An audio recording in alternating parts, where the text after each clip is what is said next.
Ladies and gentlemen, let me ask you something. How often do you ask the universe for what you want and then wait, and wait, and wait? You say, I wish I had $10,000. You hope. You pray. You dream. But here's the truth. The universe isn't listening to your begging. It doesn't respond to wishful thinking. Florence Scovel Shinn, a pioneer of the law of attraction, taught us something revolutionary. Stop asking. Command. Speak with authority. Declare what is already yours. Imagine this. You walk into a room, you see the person who owes you a favor. Do you say, please, can you pay me? Or do you stand tall and say, I receive what is mine? Which one feels powerful? Which one actually works? Here's the magic. The universe responds to confidence, not desperation. It responds to clarity, not doubt. It responds to statements, not questions. So, I want you to try this today. Say it with me, out loud if you can. I command the universe to send me $10,000, and I receive it now in perfect ways. Feel the words. Feel the energy.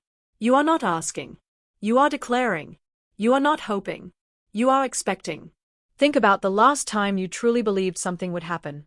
Maybe you applied for a job, and you knew you were getting it. You didn't beg the manager, you knew.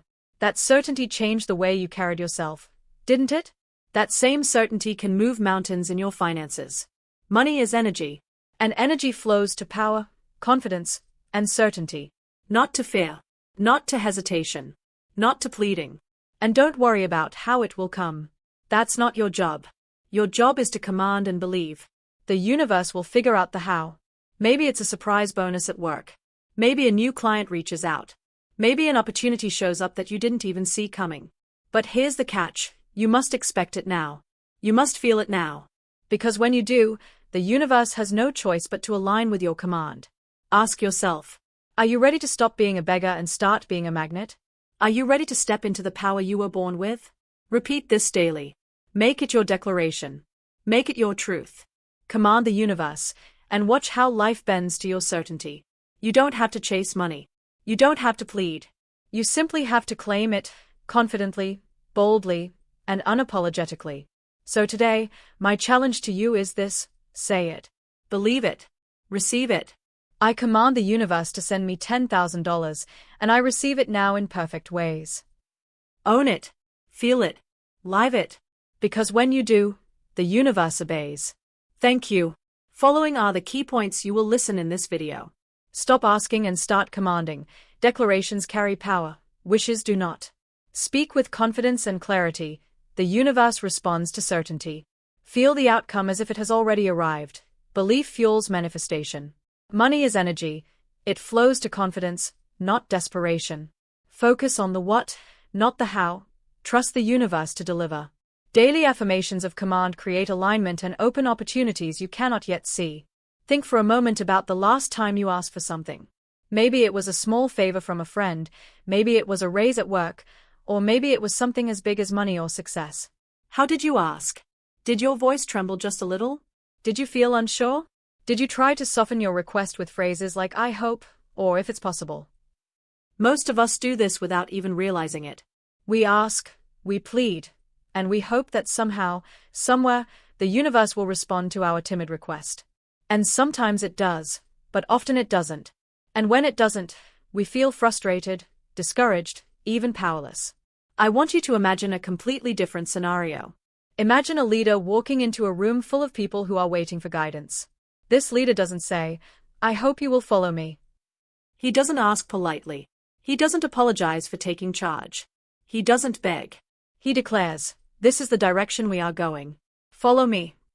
There is a difference in energy, a difference in force, and the people in that room respond because the authority in that declaration leaves no room for doubt. The difference between asking and commanding is subtle in words but seismic in energy. Florence Scovel Shinn said it best when she wrote that you don't ask the universe for money. You declare it. You command it. Think about that for a moment.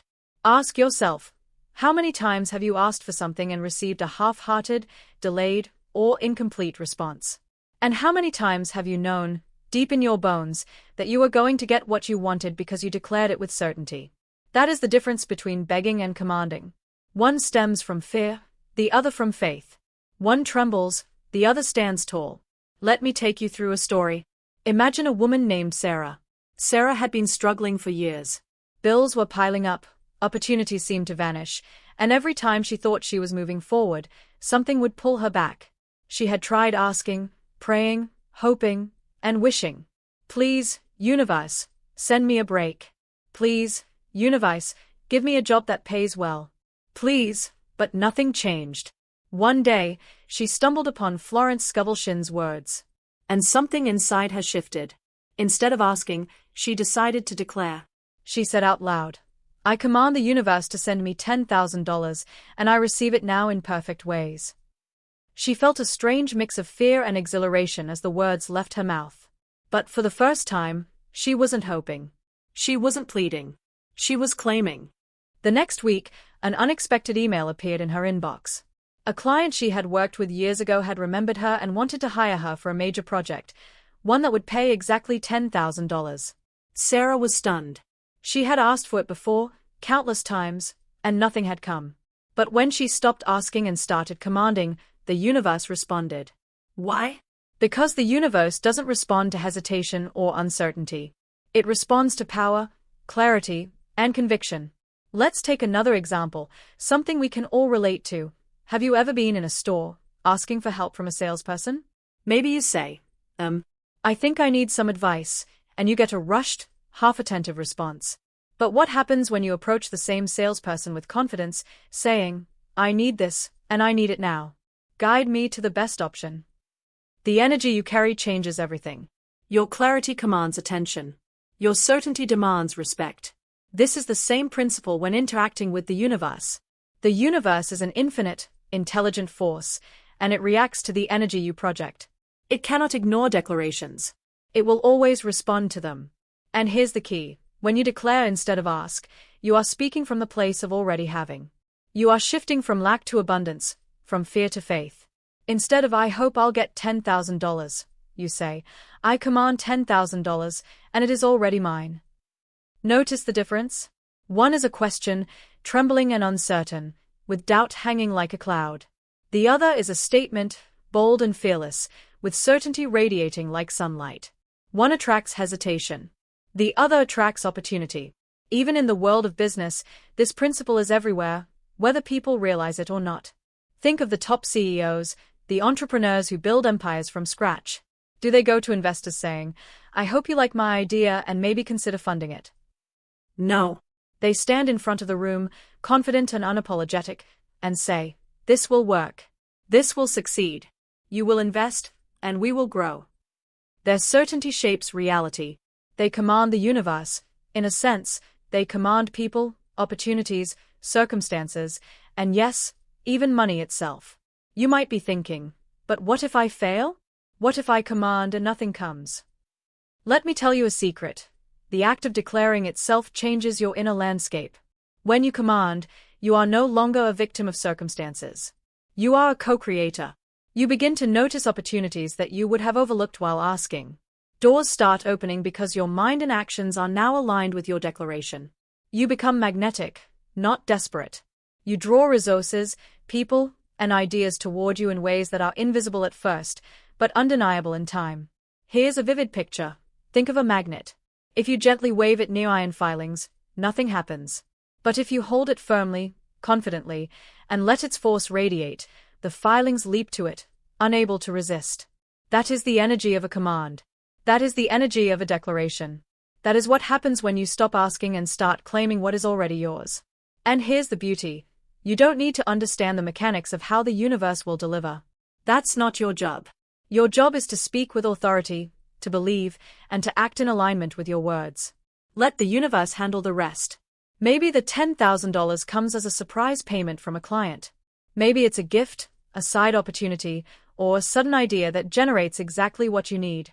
But the point is, when you command instead of ask, you stop negotiating with life and start co-creating with it. Think of this every time you feel the urge to ask. A question carries weakness. A declaration carries power. Asking is timid. Declaring is fearless. Asking hopes for change. Declaring commands it. And the moment you internalize this, the moment you feel it in your bones, everything changes. The universe doesn't argue with certainty. It doesn't negotiate with boldness. It flows to those who speak from the place of already having. And so, when you say, I command the universe to send me $10,000 and I receive it now in perfect ways, you are not merely wishing. You are not praying from a place of lack. You are standing in the presence of infinite possibility and claiming what is yours with authority. You are no longer a participant waiting for life to respond.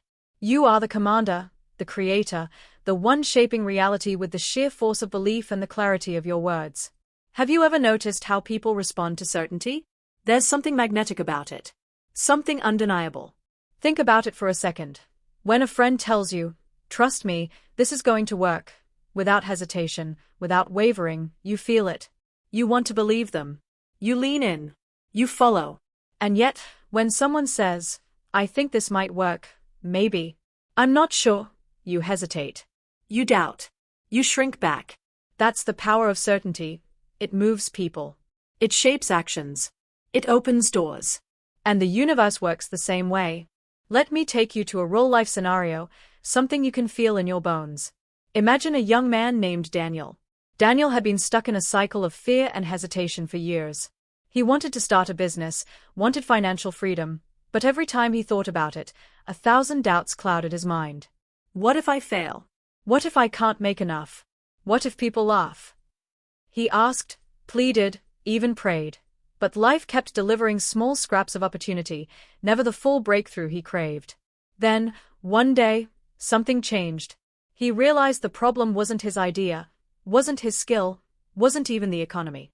The problem was his voice, his lack of certainty. So Daniel made a choice. He decided that from that moment forward, he would speak and act with clarity and confidence. He began each day saying to himself, I am fully capable. I know what I am doing. Success flows to me now. And here's the incredible part, his entire perception of the world shifted. Opportunities that had been invisible before now appeared.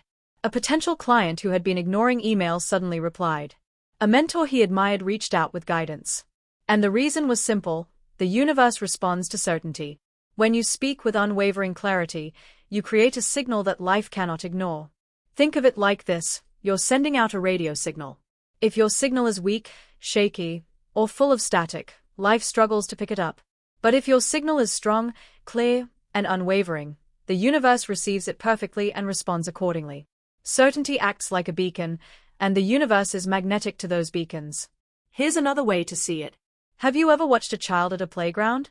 Some children run headfirst toward a challenge, confident they can climb, swing, or leap. Others hesitate, second-guess, and shrink back. Which child reaches the top first? Which child experiences the thrill of accomplishment? Confidence and clarity are not just feelings, they are forces. They move the unseen currents of life. They influence circumstances, people, and even the flow of money and opportunity. And it's not only about what you say, it's about how you carry yourself. Confidence changes your posture, your tone, your energy. Imagine two people walking into a room asking for help with the same request. One says it nervously, shoulders hunched, voice quivering. The other walks in tall, makes eye contact, and states exactly what they need with unwavering certainty. Who do you think will get a positive response? Life works in exactly the same way. The universe aligns with clarity and certainty, not hesitation and fear. Here's a story from someone you might relate to. A woman named Lisa was trying to sell her artwork online. She posted her pieces, priced them reasonably, and hoped someone would buy. Weeks passed. Nothing. Then she changed her approach. She started describing her work as if it had already sold, sharing confident statements about the beauty and impact of her pieces. She told herself and her audience, people love this art. It is exactly what collectors want. Sales flow to me now. Within days, she received multiple orders. Exactly the result she had been hoping for, now accelerated by her certainty. The art hadn't changed. The market hadn't changed. What changed was her energy and clarity, the way she commanded her reality rather than timidly asking for it. Even in everyday life, certainty creates miracles. Think about negotiating a deal, asking for a promotion, or even requesting a favor. The universe responds the same way. People respond the same way. Certainty is a signal that says, I know what I want. I am ready to receive. I deserve this. And when you broadcast that signal consistently, doors begin to open, coincidences multiply, and life bends toward your command. And here's the beautiful part. Clarity is contagious. When you speak with certainty, you influence more than just your own reality. You inspire others. You magnetize support. You create networks of opportunity you couldn't have imagined. It's as if life itself leans in to support those who walk boldly with clarity. I want you to picture the difference in energy between asking and declaring, between hesitation and certainty. Asking is like whispering in a storm. The message is likely to get lost. Speaking with clarity and confidence is like raising a flag on a mountaintop, impossible to miss, impossible to ignore. The universe reads that flag, and opportunities rush to meet it. Now, I know what you might be thinking, but what if I'm not sure? What if I don't feel confident? That's normal. Confidence doesn't always start as a feeling. It starts as a decision. Decide to speak clearly. Decide to act boldly. Decide to claim your life. Fake it if you have to. Walk, talk, and think as if certainty is already yours. The universe responds to energy, not excuses.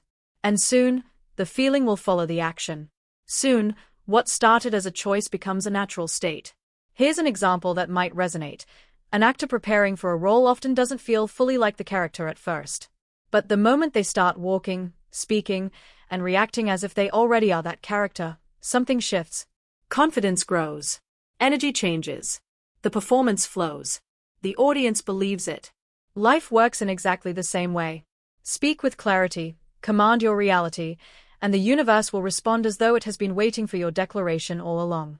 And this is the secret that few people understand. The universe is not concerned with your doubts. It doesn't reward hesitation. It responds to certainty. When you speak with clarity, you cut through the fog of fear, the noise of distraction, the uncertainty that holds so many back. You step into alignment. You step into power. You step into the life you were meant to claim. So, every time you speak, every time you act, remember this: the universe does not negotiate with hesitation. It does not respond to wavering questions. It moves for boldness, clarity, and confidence. Speak clearly. Act boldly. Believe fully. Your certainty is your magnet, and the universe cannot resist it. Close your eyes for a moment and imagine this. You have a $10,000 you've been hoping for. Feel it in your hands. Imagine the weight of it, the texture, the energy it carries. Picture how your life changes when it's already yours. Can you feel that relief? That excitement? That surge of freedom? Most people skip this step. Most people ask for money, opportunities, love, success, and never stop to feel it as real. They want it, they dream of it, but they never inhabit the experience. And that's where most dreams get stuck, in the wanting instead of the already having. Let me tell you a story about a man named Marcus. Marcus had been struggling to grow his small business. Every month, he worried about bills, about clients not paying on time, about whether he could survive. Then he read about the power of feeling the outcome as if it had already arrived. He decided to try something radical. Every morning, before he touched his phone, before he opened his emails, he closed his eyes and imagined receiving $10,000. He imagined seeing the deposit in his account. He imagined the joy, the relief, the possibilities it unlocked. He imagined the phone ringing with new clients, the contracts signing themselves. And here's the unbelievable part. Within 2 weeks, a client he hadn't heard from in months unexpectedly reached out with a project that paid exactly that amount. Marcus didn't get lucky. What changed was his internal energy. Belief-fueled manifestation. Feeling the outcome as if it had already arrived created a vibration, a frequency, that aligned him with opportunities that had always been there, but invisible until he was ready to receive them. Think about this. When a child believes in magic, when a child truly imagines their dreams as real, they play differently. Their imagination becomes a kind of engine that attracts possibilities. Adults, unfortunately, often abandon this practice. We wait for proof. We wait to feel secure before we believe. But what if the truth is reversed? What if belief must come first? What if feeling the outcome as if it has already arrived is the signal that triggers reality itself? Here's another example closer to everyday life. Imagine preparing for a big presentation at work. Most people worry, rehearse, and hope it goes well. They fear mistakes, fear rejection, fear failure. Now imagine someone who already feels the success. They close their eyes and picture the applause, the nodding faces, the excitement and admiration. They step into that reality before it even happens. And when they speak, it's magnetic. People respond. Opportunities open. That's the power of feeling the outcome. It changes the energy you carry into the moment and shapes the responses around you. Feeling the outcome is not wishful thinking. It is an active, emotional, sensory declaration that you are ready to receive. You see it, hear it, feel it, live it in your mind and heart. You allow yourself to experience the joy, the freedom, the relief, the triumph before it has physically manifested. And the universe responds, not because it's tricked, but because you have aligned your mind, heart, and energy with the reality you desire. Consider the analogy of a magnet again. If you have a magnet and you hold it near iron filings, the filings will move only if the magnet exerts a force. Feeling the outcome is the force. Asking without feeling is holding the magnet with gloves on, timid and weak. Declaring without feeling is like speaking into a vacuum. But when you declare and feel, your energy projects, your frequency resonates, and the universe responds in kind. I want you to picture this in a very real-life scenario. Imagine Sarah, a woman who wanted to attract a perfect client for her photography business. She didn't just think about it. She didn't just hope. She closed her eyes every morning and felt the client sitting in front of her, smiling, excited, signing the contract. She imagined their conversation, the laughter, the satisfaction. She immersed herself so completely that when she met a prospective client at a networking event, she recognized the perfect opportunity immediately. The connection happened naturally, effortlessly, as if it had been waiting for her to claim it. Feeling the outcome is also about emotional rehearsal. Athletes do it all the time. Olympic swimmers, sprinters, gymnasts, they close their eyes and go through every movement, every sensation, every victory before it physically happens. Why? Because their mind, heart, and body start operating as if the outcome is already real. They reduce resistance, increase confidence, and magnetize performance. You can do the same with money, success, love, or any desire. Your imagination is your rehearsal stage, and your belief fuels the manifestation.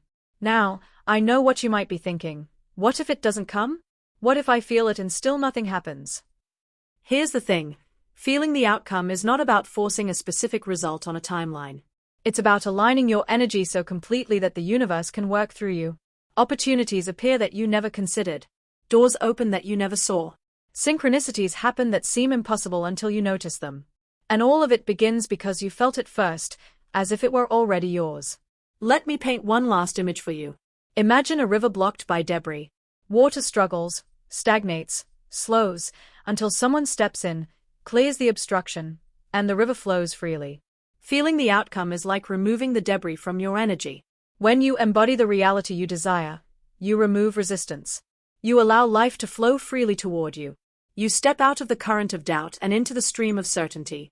And suddenly, opportunities, money, and experiences arrive, not because you chased them, but because you became a vessel ready to receive them. So, as you sit here, listening, imagine yourself holding that $10,000 in your hands. Hear the notes rustle. Feel the relief of your burdens lifting. Imagine the doors it opens, the people it helps, the life it transforms. Hold it there, in your mind and heart, until it vibrates through every cell in your body. That feeling is the signal. That energy is the call. That belief is the fuel that manifests your desire into reality. Let's talk about money, not just as bills or coins, not as numbers on a screen, but as energy. Imagine money as a living force, flowing like a river through life. Now, rivers flow freely when the channel is open, unblocked, and confident in its course. They do not trickle, hesitate, or stall because of fear or doubt. Money, as energy, behaves the same way. It responds to clarity, to strength, to confidence. It does not respond to desperation. It does not bend for pleading, begging, or worry. And yet, how many of us have approached money trembling, anxious, fearing we don't have enough? How often have we asked, hoped, and pleaded, believing scarcity somehow earns it? I want you to picture a young entrepreneur named Alex. Alex had a brilliant idea, one that could change lives, but he constantly felt stressed about finances. Every time a client contacted him, instead of showing confidence, he offered discounts, hesitated, and over-explained. The energy he carried was desperate, fearful, scattered. And what happened? Opportunities slowed down. Payments were late. Projects fell through. The money wasn't missing because it didn't exist, It wasn't attracted because his energy repelled it. Then Alex discovered something transformative. He decided to shift his energy, to treat money as energy that responds to his confidence, not his fear. He stopped negotiating out of panic. He stopped apologizing for asking what his work was worth. And he started operating with certainty, clarity, and gratitude, declaring, "I receive money easily, abundantly, and in perfect ways." Almost immediately, things changed. Clients approached him with enthusiasm. Contracts were signed quickly. Payments arrived faster than expected. The flow was unmistakable. The energy shifted because he shifted. Money is like electricity. Fear blocks it, confidence conducts it. Consider this analogy. Imagine a garden hose. When you squeeze it tightly, twist it, or stomp on it out of panic, water struggles to come through. When you open it fully, let it flow, and point it with clear intention, water rushes out freely. Money is no different. If your energy is constricted with worry, desperation, and doubt, the flow will stall. But when your energy is confident, abundant, and aligned, money rushes to you in ways that seem effortless. Let me share another real-life story, something we all can relate to. There was a woman named Emily who worked in a corporate job. She constantly worried about bills, about saving enough, about being financially secure. Every month, she would stress over every transaction, every paycheck, as if she were negotiating with fate. Her energy screamed, "I don't have enough. I can't get ahead." And her life mirrored that energy. Then one day, Emily made a decision. She started seeing money differently. She started seeing herself differently. She told herself, "I am abundant. Money flows to me naturally and freely." She felt the confidence in her words. She no longer approached finances with fear.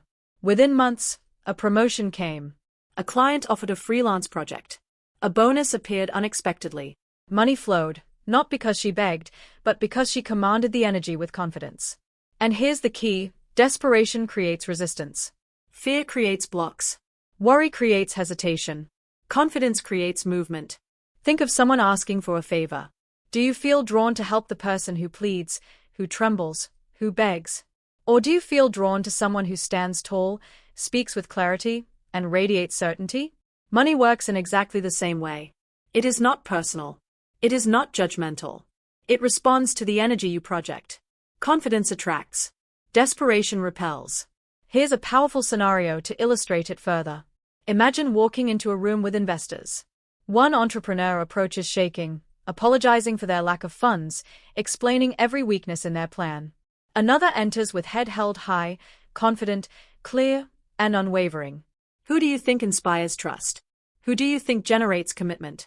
Investors respond to certainty because certainty signals competence, reliability, and alignment.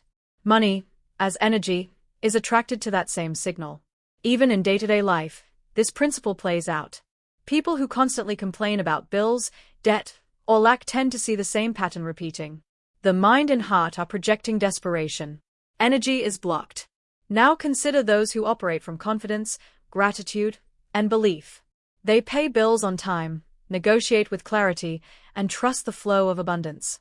Money moves to them as naturally as leaves carried by the wind. And here's a secret most people overlook. Confidence doesn't mean arrogance.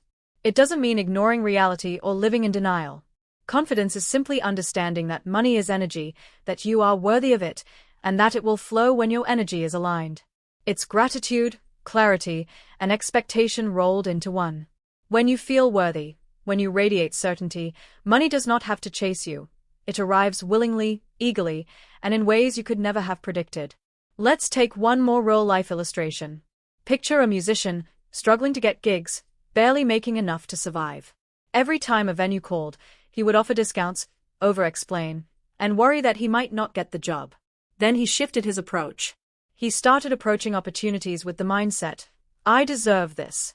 My music has value. I am ready to receive." His confidence transformed his energy. He no longer chased money. He commanded it through alignment. Soon, bookings increased. Fans supported him generously. Offers came from unexpected places. The energy of his confidence created the flow, and the universe responded. So the next time you think about money, think beyond the numbers. Think about energy. Think about flow. Think about alignment. Money is not withheld from you because it is scarce. Money is withheld when your energy blocks it. Money flows naturally to those who embody confidence, clarity, and expectation. It resists hesitation, doubt, and fear. Your energy is your magnet. Your confidence is your channel. Your alignment is your riverbed. And when all three are clear and strong, money flows, not as an accident, but as a natural consequence of the energy you radiate. Let's take a moment to talk about one of the greatest mistakes people make when trying to manifest their desires. They focus on the how. They obsess over the details, the steps, the logistics, and the timing. They worry endlessly about the mechanics of their dreams and, in doing so, they block the very flow they seek. Imagine a painter staring at a blank canvas, worrying about the brush, the colors, the texture, and the technique. The fear of making a mistake keeps them frozen.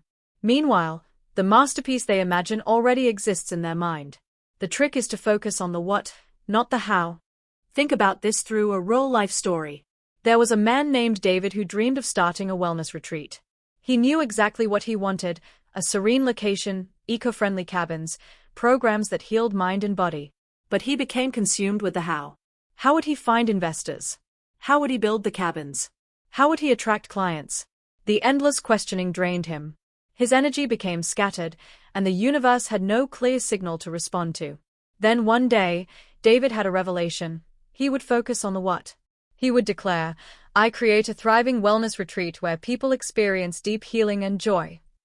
He released the worry about the how and trusted that the universe would orchestrate the details. Almost immediately, opportunities appeared. A friend connected him to a property owner looking to lease land. An investor called out of nowhere, drawn to his vision. A marketing consultant reached him through social media. The how arrived organically, because his clarity about the what acted like a beacon. The universe had a blueprint. All it needed was his clear intention to follow. Let's put this into perspective. How many times have you asked for something, but then tried to control every step? You've wished for financial abundance, but you analyze every possible source, second-guess every decision, and micromanage the path. The universe watches, waiting for your signal. When you give a clear what, it mobilizes forces you can't see. When you obsess over the how, you block flow. Imagine a mother planting a seed in her garden. Does she dig tunnels, move it around, and obsess over every millimeter of soil? No. She plants it, nourishes it, and trusts that the sun, rain, and soil will do their work. She focuses on the what, a flourishing plant, rather than micromanaging the how. That is the principle at work here. Your desires are seeds. Focus on the outcome, water it with belief, and trust the universe to deliver the exact conditions for it to grow. Here's another example, something we can all relate to. Picture a student applying to their dream university. If they obsess about the how, every essay word, every professor's preference, every imagined obstacle, they risk paralysis by overthinking. But if they focus on the what, getting accepted, thriving in their program, pursuing their passion, their energy becomes clear. They write confidently, act decisively, and opportunities fall into place. The universe, mentors, chance encounters, and timing converge to deliver the outcome. The how is revealed in the process, not in the worry. Even in financial matters, this principle is evident. Many people want $10,000 but stress about every possible source: loans, side hustles, bonuses, investments. They chase, worry, strategize. Meanwhile, the universe has countless ways to deliver that money, some obvious, some miraculous, some completely unexpected. By focusing on the what, the receipt of $10,000, they free themselves to notice opportunities that had always been there but invisible because their attention was consumed by the how. Consider this. A famous inventor once said that when you ask the universe for a solution, you don't need to know the engineering behind it. You only need to know what you want. The universe orchestrates mechanisms, coincidences, and resources far beyond your imagination. You focus on the outcome. Trust emerges. Miracles unfold. I want you to imagine a young woman, Priya, who dreamed of publishing her book. She worried endlessly about every step, finding an agent, the cover design, marketing, ISBNs. Each day, the worry weighed her down. One morning, she decided to shift her focus. She declared, "I am a published author. My book inspires readers around the world." She let go of the how. Within months, a friend introduced her to a small publisher. The manuscript found the right editor. Marketing ideas flowed through collaboration. Every detail she had worried about was suddenly handled naturally, because she focused on the what and trusted the universe to manage the how. Here's the essence: obsessing over how is a form of doubt. It signals to the universe that you don't believe the outcome is possible. Focusing on the what is a signal of faith. It broadcasts clarity, confidence, and alignment. It says, I know what I want. I trust life to bring it. And the universe responds to that clarity. Even in everyday life, this principle applies. Think about calling a friend for help. If you say, I hope you can help me, but maybe you're busy, the uncertainty dilutes your message. If you say, I need your help with this, and I know we can solve it together, you create energy for action. The what is clear. The how is left to unfold. That's how the universe works. So when you declare, I command the universe to send me $10,000, focus on the what, receiving the money in perfect ways. Release the obsession with the how. Trust that the universe has infinite pathways, infinite creativity, and infinite resources to deliver exactly what you need. Your clarity is your signal. Your trust is your magnet. Your faith clears the path for the energy of abundance to flow freely. Every time you feel yourself getting caught in the how, remember David, Priya, and all the others who shifted their focus to the what. Remember the river, the garden, the student, the entrepreneur. Focus on the outcome as if it has already arrived, and allow life's infinite intelligence to orchestrate the journey. The universe is waiting. The doors are open. All you have to do is clearly see the what, and let the how unfold naturally. Let me ask you something. How often do you think about what you want every single day? Not just fleeting thoughts, not just wishes whispered in passing, but intentional, deliberate, daily statements of command that align your mind, heart, and energy with your desires? Most people don't. They wait for inspiration, for the right moment, or for a miracle to appear. And while waiting, life keeps moving past them. But here's the secret. Daily affirmations of command are like planting seeds of certainty in fertile soil every single day. They create alignment, magnetize opportunities, and open doors that are invisible to those who only hope. I want you to imagine a man named Thomas. Thomas dreamed of financial freedom, of a life where he didn't have to worry about bills, where he could pursue his passions without hesitation. But for years, he simply wished it would happen. Every morning, he would sigh, I hope someday I'll have enough. Months passed. Nothing changed. Then he decided to try something radical. Every morning, he would speak his affirmation out loud. I command the universe to send me $10,000, and I receive it now in perfect ways. Not once, not occasionally, but daily, without fail.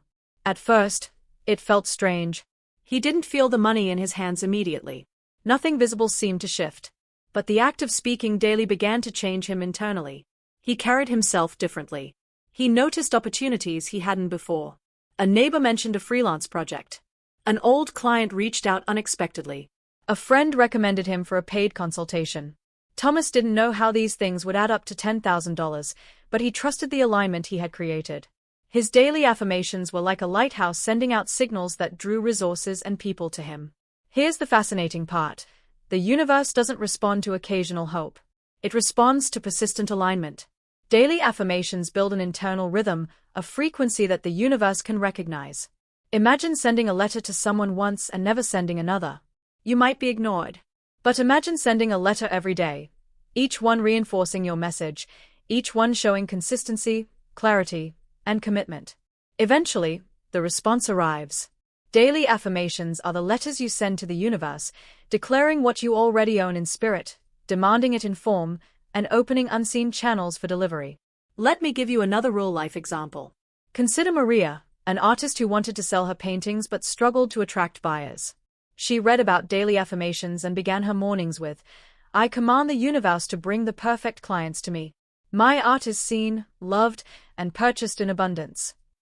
She didn't know where the clients would come from or how the money would appear. She only focused on the daily declaration. Within weeks, her social media posts started gaining attention. A gallery invited her to exhibit. Collectors contacted her. The opportunities she could not have predicted were drawn to her simply because she consistently broadcasted her command every day. Daily affirmations also train your mind. They shift your subconscious programming from scarcity to abundance. Every time you repeat your declaration, your brain begins to rewire. Fear, doubt, and hesitation lose their grip. Confidence and clarity grow stronger. Your actions start to reflect your commands even before you see the results externally. Think of it like exercise. You don't see the full transformation immediately, but daily effort compounds, strengthening your muscles, increasing endurance, and creating visible change over time. Daily affirmations work the same way for your energy and reality. Here's an analogy you can feel. Imagine you are tuning a radio to a station. At first, the signal is weak, fuzzy, full of static. But as you adjust the dial, little by little, the station comes in clearer. Daily affirmations are the adjustments. Every repetition, every declaration, tunes your energy to the frequency of your desire. Eventually, the signal is crystal clear. The universe hears you perfectly, and opportunities that were once invisible appear as if by magic. And this doesn't just apply to money. It applies to any area of life, relationships, health, career, personal growth. Daily affirmations focus your energy on what you want, not on what you fear. They open doors you can't yet see, doors that only become visible when you step into alignment. They magnetize circumstances, people, and events that may have seemed impossible before. Imagine waking up each day, not in anxiety or scarcity, but in anticipation. Not saying, "I hope something good happens," but declaring, "I command abundance, and I receive it now in perfect ways." Imagine the confidence you carry, the actions you take, the doors that open. Daily affirmations don't just change your mindset, they change your reality. They create momentum. They make the invisible tangible. Even the smallest, consistent affirmations have ripple effects. A few minutes each morning, spoken with clarity and belief, compound into breakthroughs, serendipities, and opportunities. The universe begins to respond, not because it owes you, but because your energy is now aligned with the outcome you desire. The unseen world bends to your persistent command, revealing paths, ideas, and connections you couldn't have planned or imagined. Think of this. What if every day, for just a few minutes, you consistently told the universe what you wanted, not in hope, not in fear, but in command? How different would your life be in a month, in 6 months, in a year? Daily affirmations create that difference. They turn fleeting wishes into unwavering declarations. They transform passive dreaming into active co-creation. They open doors that were invisible, opportunities that were hidden, and possibilities that were unimaginable. So now I ask you, what will you do with this moment? Will you continue asking, hoping, waiting, or will you command? Will you step into the truth that the universe is listening, that the energy of abundance is drawn to your clarity, your confidence, your unwavering belief? Today is the day to speak the words, to feel the outcome, to declare with certainty. I command the universe to send me $10,000, and I receive it now in perfect ways. Say it in your mind. Say it out loud. Feel it in your heart. Let it pulse through your veins. Because the universe does not respond to hesitation. The universe does not respond to doubt. The universe responds to command. And the longer you wait, the longer you delay the life that is ready to flow to you this very moment. Do not ask. Do not beg. Do not hope. Command. Believe. Receive. Command. Believe. Receive. Command. Believe. Receive. Feel it. Own it. Breathe it. Every breath you take from this moment forward is an opportunity to align, to focus, to manifest, to live the life you have been waiting for. This is your signal. This is your declaration. This is your chance. The universe is not limited. The universe is not stingy. The universe is waiting, waiting for your clarity, your certainty, your command. So rise. Speak your words. Feel your victory. Command your abundance. And remember this, always, always remember this. You do not get what you ask for. You get what you command. Ladies and gentlemen, let me ask you something. Have you ever wondered why some men love one woman, and only one, for their entire lives? Not a fleeting crush, not a temporary obsession, a deep, unwavering devotion that lasts decades. It's not about looks. It's not about wealth.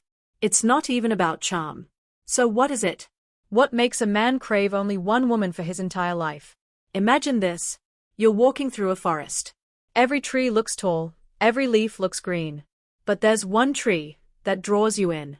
Its shade feels like home. Its scent, familiar. Its presence, comforting. You return to it, again and again, season after season. That's what true devotion feels like. That one tree isn't perfect. But it is real. It is steady. It is alive. Florence Scovel Shinn, the great teacher of the mind and spirit, reminds us that true love isn't found. It is felt deeply, at the soul level. It's the energy, the vibration, the alignment of two hearts that resonates across time. Think of it this way. A man will crave a woman who sees him, truly sees him. Not just the image he projects to the world. Not just the role he plays. But the man underneath. The fears, the dreams, the quiet moments he never shares. And here's the secret. It's not a woman's perfection that binds a man. It's her authenticity. Her light. Her unwavering faith in herself, and in him. Because a man's heart will wonder if he doesn't feel home somewhere. But when he finds a woman who is steady, genuine, and alive, he never wants to leave. Think about couples you know, the ones who grew old together. You see it in the way he looks at her across a crowded room. You see it in the way he laughs at her jokes, even the old ones he's heard 1,000 times. It's not blind love. It's not convenience. It's reverence. It's admiration. It's a magnetic pull that refuses to fade. So, ladies, if you want to be unforgettable, be real. Be yourself. Shine your light unapologetically. Show the man who loves you your depth, your joy, your courage. And men, when you meet the woman who touches your soul, hold her close. Protect that connection. Nourish it. Celebrate it. Because love that lasts isn't about chasing. It's about recognizing. Recognizing the woman who makes your heart say, I never want anyone else. In the end, it's simple. A man craves only one woman for his entire life, because she makes him feel alive, seen, and understood in ways no one else can. And when that happens, my friends, the heart doesn't wander. The soul doesn't search. It has come home. Thank you. Following are the key points you will listen in this video. True devotion is rooted in emotional and spiritual connection, not superficial traits. Authenticity and inner light make a woman unforgettable to a man. A man craves a woman who truly sees and understands him.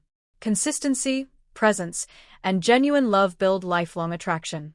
Love that lasts is about recognition, not pursuit. The heart that feels home will never wander.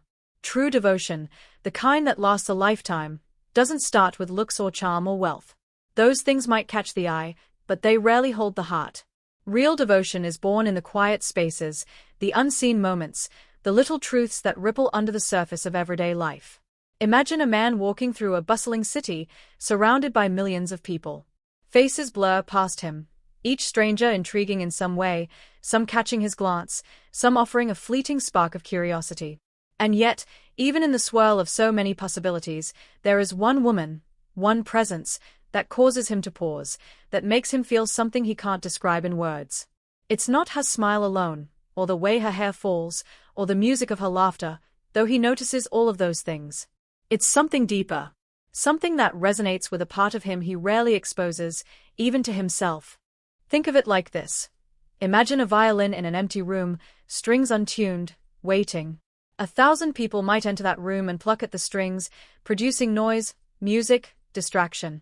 But only one person, the one who knows how to touch those strings with precision, who knows where to press, how to draw the bow, will awaken a melody that moves the soul. That melody is devotion. And the woman who inspires it doesn't need to try. She simply exists with authenticity, allowing her essence to resonate in a way that draws him effortlessly toward her. A man will crave a woman like this not because she is flawless, but because she reflects truth. She is aligned with who she is, and in doing so, she gives him permission to align with himself. Picture a quiet evening. He is exhausted from the day, weighed down by responsibility, decisions, and unspoken fears. He walks into a room and there she is, not pretending, not performing, simply being. And something shifts in him. The tension eases. He feels understood without saying a word. She doesn't need to fix him or cheer him up or even compliment him. She simply sees him. The way she looks at him conveys recognition, acceptance, and subtle admiration all at once. And in that recognition, he feels alive. For the first time, maybe in years, he feels that he doesn't have to hide the fractured parts of himself, the doubts and insecurities that he usually buries. He can just be. That's the quiet power of true devotion. It thrives on authenticity, not spectacle. Think about couples you know, the ones who grew old together. The ones who argue, laugh, cry, and return to each other every day, season after season. It isn't their perfect moments that bind them, it's the way they have shared the imperfect ones. One woman might spend an afternoon helping her partner sort through a financial mess or sit beside him during a hospital visit, simply holding his hand. Those moments, seemingly mundane, are the threads that weave unbreakable attachment. The man remembers them. He may not voice it every day, but in the recesses of his mind, those actions, the care, the patience, the quiet loyalty, anchor him to her. It is devotion built not on grand gestures, but on the consistency of presence and genuine concern. Imagine a man observing a woman who pursues her own passions, who stands in her light unapologetically. He sees her at work, or in her art, or caring for someone in need, and he notices not the perfection of the outcome but the depth of her engagement. The fire in her eyes, the authenticity of her motion, the grace with which she handles life's challenges. These are what captivate him. Florence Scovel Shinn often spoke about the unseen energies that shape our experiences. In the same way, the invisible forces between two people, the vibrations of their souls, the resonance of their values and hearts, create devotion that cannot be manufactured. A man will feel this, whether he can articulate it or not, and it draws him closer in a way that nothing else can. Think of historical couples or timeless love stories, the kind you read about in biographies, the kind you hear whispered about in family stories. Their devotion was not always visible in grand gestures or public declarations. Often, it was in the quiet companionship, in letters exchanged in secret, in the steady support that persisted through challenges. There was a chemistry, yes, but it was deeper than chemistry. It was recognition, a meeting of souls that created an unspoken promise. I see you. I understand you. I choose you. Every day. Again and again. That recognition is magnetic. It lingers. It calls. It inspires a craving so persistent that time cannot diminish it. Consider the small but telling habits of couples who remain devoted for decades. She remembers the way he likes his coffee. She notices the way his shoulders tense when he's worried. He knows when to speak and when to remain silent. These gestures, though subtle, are profound. They indicate a deep attunement to one another's inner worlds. When a man feels this kind of understanding and care, it sparks a craving that goes beyond surface attraction. It moves into reverence. He wants to be near her because being near her nourishes something essential in him. It validates his life, his choices, his very being. There's a story of a man who spent years searching for love, moving from one relationship to another, never quite satisfied. Then he met a woman who laughed at his awkward jokes, listened without judgment to his fears, and challenged him gently when he was wrong. She didn't change herself to fit him, and she didn't demand he change to fit her. She was steady, real, and present. Over time, he realized he didn't want anyone else, not because he was incapable of attraction, but because no one else made him feel that homecoming, that completeness, that quiet, unshakable peace. That is the essence of devotion, a pull that no superficial distraction can break. True devotion is also resilient. Life is messy. People change. Circumstances shift. Yet, a man who craves only one woman has found a foundation strong enough to withstand storms. It is not infatuation that sustains him through illness, financial hardship, family crises, or daily monotony. It is the recognition that this woman, with all her strengths and flaws, is irreplaceable in the way she mirrors, nurtures, and challenges him. Her authenticity is a lighthouse in the fog of life, guiding him back no matter how far he strays or how lost he feels. And the craving he feels is not about possession, it is about connection. It is a longing for a bond that is enduring, soulful, and true.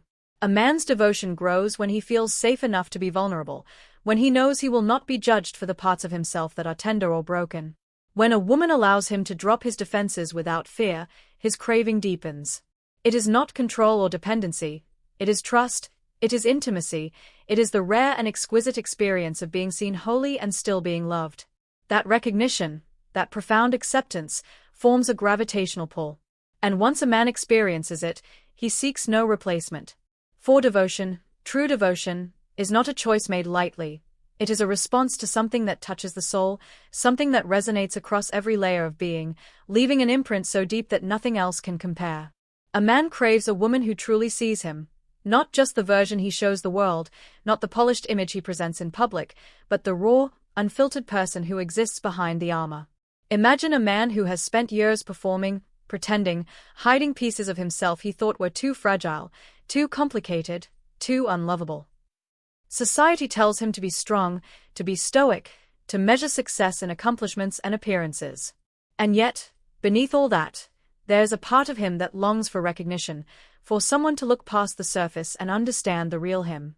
That's where devotion begins, not in grand gestures, not in fleeting excitement, but in being seen for who he truly is. Think of a quiet Sunday afternoon. He is sitting on the couch, exhausted, worn down from life's relentless pace. She sits beside him, not asking him to talk, not pushing him to perform or explain. She just leans into him, her presence steady, her attention sincere. She notices the tension in his shoulders, the small tremor in his hands when he thinks no one is looking, the faint shadow of worry behind his eyes. And in that simple act of noticing, she validates him. She acknowledges him. She sees him. It is in these small, intimate recognitions, the ones so often overlooked, that devotion is cultivated. There's a story I heard once about a couple married for nearly 50 years. People often ask what kept them together, what made their bond unshakable. The answer was simple: they could see each other.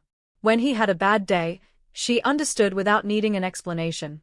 When she was anxious or unsure, he noticed and responded with quiet support. They had witnessed each other's vulnerabilities, shared their fears, and faced life's uncertainties together. In this seeing, they built a devotion that no external circumstance could erode. It wasn't about perfection, it was about recognition, empathy, and acceptance. Imagine trying to explain this to someone who has never experienced it. They might assume that attraction alone is enough, that physical beauty or charm can hold a man indefinitely. But that is a fleeting illusion. A man can be attracted to many women, admire many women, even love in the sense of infatuation or admiration. But craving, the kind of craving that lasts a lifetime, comes from a woman who sees him fully and accepts him entirely. It is as though she holds a mirror not to his image, but to his essence, reflecting his true self in a way he rarely experiences anywhere else. Picture the kind of woman who asks meaningful questions, listens intently, and remembers the little things, the tone in his voice when he's upset, the details he shares in passing, the dreams he's afraid to pursue. When a woman notices these things, when she responds not with judgment but with understanding, she creates a space where he can be authentic. That authenticity is magnetic. That recognition is addictive in a way that superficial attraction could never be. A man does not crave her for her perfection, he craves her because she allows him to exist fully and safely in her presence. There's an analogy that fits perfectly here. Think of a diamond in the rough. The world might glance at it and see only a rough stone, unpolished and unremarkable. But the right person, someone who truly sees, recognizes its potential, its inner fire. They nurture it, polish it gently, and reveal a brilliance that the stone could not achieve alone. A man's heart responds in the same way when he is truly seen. He feels known, appreciated, understood. That recognition is not just comforting, it is transformative. It changes how he experiences love, life, and himself. Consider a man carrying the weight of mistakes, regrets, or insecurities. A woman who truly sees him will not dismiss these parts, nor will she try to fix him. Instead, she acknowledges that they are a part of him, and she loves him with them. This kind of acceptance does not come easily. It requires patience, empathy, and the courage to look beneath the surface. But when it is offered, it creates an unbreakable bond. It inspires loyalty, trust, and an enduring craving because he knows she perceives him in a way no one else does, and he can never return to superficial connections that demand masks or pretenses. Think about everyday life, the mundane, the ordinary, the routines that can either drain a relationship or deepen it. When a woman sees a man in these ordinary moments, while he's tired, stressed, or simply being himself, she communicates a truth. I see you. I understand you. You matter. That is what feeds devotion. It is not the extravagant dates, the gifts, or the fleeting thrills. It is the quiet constancy, the genuine recognition, and the emotional resonance that creates a magnetic pull. A man who experiences this craving is different from one who is infatuated. Infatuation fades when novelty fades. But being truly seen creates a craving that persists. It is embedded in his memory, stitched into the very fabric of his heart. He remembers how she looked at him during a difficult moment, how she spoke his name with tenderness, how her presence made his burdens lighter. Those are the moments that anchor devotion. Those are the moments that make him choose her, every day, over and over again. It is also worth noting that this craving is not about control or ownership. A man does not feel this pull because he feels entitled to her, he feels it because she resonates with the deepest parts of his being. She recognizes his soul, and in response, he becomes more fully himself. He is drawn to her not just because he loves her, but because being with her awakens something essential within him. It is a craving rooted in connection, understanding, and alignment, a craving that cannot be replicated through superficial charm or temporary attention. When a woman sees a man fully, she doesn't just ignite desire, she sparks devotion. She shows him that he can be vulnerable and still be accepted, that he can be authentic and still be admired, that he can reveal his flaws and still be loved. That is the kind of connection that lasts a lifetime, the kind of craving that persists through decades, the kind of devotion that nothing in the outside world can shake. Consistency, presence, and genuine love are the quiet forces that build lifelong attraction. They are not flashy or loud. They do not demand attention, but their power is undeniable. Imagine a man living a life filled with chaos, responsibilities, unexpected challenges, and constant pressure. Each day presents new problems, deadlines to meet, bills to pay, relationships to manage. In the middle of all this, he comes home to a woman whose presence is steady, whose love does not fluctuate with circumstances, whose support is unwavering. There is a comfort in that, a kind of security that seeps into the soul, and over time, it creates a craving that no fleeting excitement could ever match. He doesn't even realize it at first. He just notices that when he is with her, life feels lighter, calmer, somehow more possible. Think of it in terms of a lighthouse on a stormy night. The sea rages, waves crash, the wind screams, and ships drift helplessly in the dark.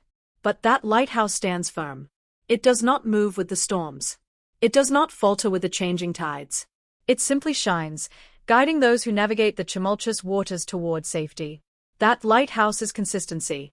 That woman, who shows up every day with love, understanding, and care, becomes the anchor in a man's life, the steady light that draws him back, again and again. It is not about grand gestures or extravagant displays. It is about the quiet reliability of presence, the reassurance that comes from knowing someone is always there, fully and authentically. Consider the way couples interact over decades. The ones who grow old together without drifting apart often have no history of dramatic, sweeping romantic gestures. Instead, they share the ordinary moments, morning coffees together, small jokes that never get old, silent companionship during evenings at home. It is in these seemingly mundane acts that devotion takes root. He remembers that she always waits for him, that she notices the little things that matter to him, that her attention is constant. This consistency communicates a message louder than words. I am here. I am yours. You can rely on me. Over time, this message builds a craving that is stronger than any physical attraction alone could inspire. Imagine a man going through a period of failure or hardship. He feels the sting of disappointment, the weight of unfulfilled dreams. During these moments, many relationships crumble, as people drift when life becomes hard. But the woman whose love is consistent, who remains present, who offers care without judgment, becomes the grounding force he needs. Her support does not come with conditions. It is steady, genuine, and unwavering. And in that steadiness, something remarkable happens. His heart clings not to fleeting excitement or passion, but to her presence itself. He realizes that she is not just part of his life. She is a lifeline, a constant that no storm can sweep away. Let me give you an example from real life. Think of a man who works long hours, perhaps in a demanding career, and comes home exhausted and irritable. There are many women who might respond with frustration, impatience, or criticism. But the woman he craves, the one who captivates him for life, welcomes him with understanding. She senses his mood, she meets him where he is, she does not demand more than he can give. Over time, he associates her presence with relief, peace, and emotional restoration. He begins to crave her not because of what she says or does in dramatic moments, but because of how she consistently makes his life better simply by being herself. That craving is profound. It is enduring. It is anchored in trust, reliability, and love that does not waver with circumstance. There is a subtle but powerful difference between attraction and devotion. Attraction is sparked by novelty, by excitement, by moments that make the heart race. Devotion is cultivated in the quiet, repeated actions of everyday life. It is the way she remembers his favorite meals, how she leaves little notes when he's had a tough day, the way she listens patiently even when he repeats himself, the way she laughs at jokes he's told 100 times. These small, consistent acts communicate a larger truth. She is committed to him, not just in words, but in deeds. And that truth anchors his heart in a craving that cannot be replaced. Consider the idea of building a house. You can rush, using flashy materials, decorating it with grandeur, making it look beautiful on the outside. But if the foundation is weak, the house cannot stand the storms. Consistency, presence, and genuine love are the foundation of lasting devotion. The grand gestures are only the decoration. The man who experiences this foundation, who feels it in everyday life, will naturally crave it. He will recognize, perhaps subconsciously, that this woman offers stability, security, and authenticity in a world that often feels unpredictable and harsh. That craving is not superficial. It is primal, rooted in the human need for trust, reliability, and emotional safety. Think of couples who have grown old together and still hold hands, still laugh together, still find joy in one another. Their love is not just about romance, it is about the quiet consistency of showing up, day after day, even when life is messy, even when the spark seems to dim, even when challenges arise. That kind of love does not fade, it deepens. And a man who experiences it will crave it above all else. He will recognize that no momentary excitement or attraction can replace the security, peace, and emotional nourishment that consistency and genuine presence provide. Finally, consider how presence itself creates intimacy. Presence is not just physical, it is emotional, mental, and spiritual. She is there with her full attention, her full heart. She notices the subtle shifts in his mood, the unspoken words behind his eyes, the quiet fears he hides. That awareness, that attention, creates a bond that is nearly unbreakable. The man does not crave her for superficial reasons. He craves her because being with her restores him, grounds him, and makes him feel alive in ways no one else can. It is in the repetition of these actions, in the unwavering steadiness of her love, that lifelong attraction is forged.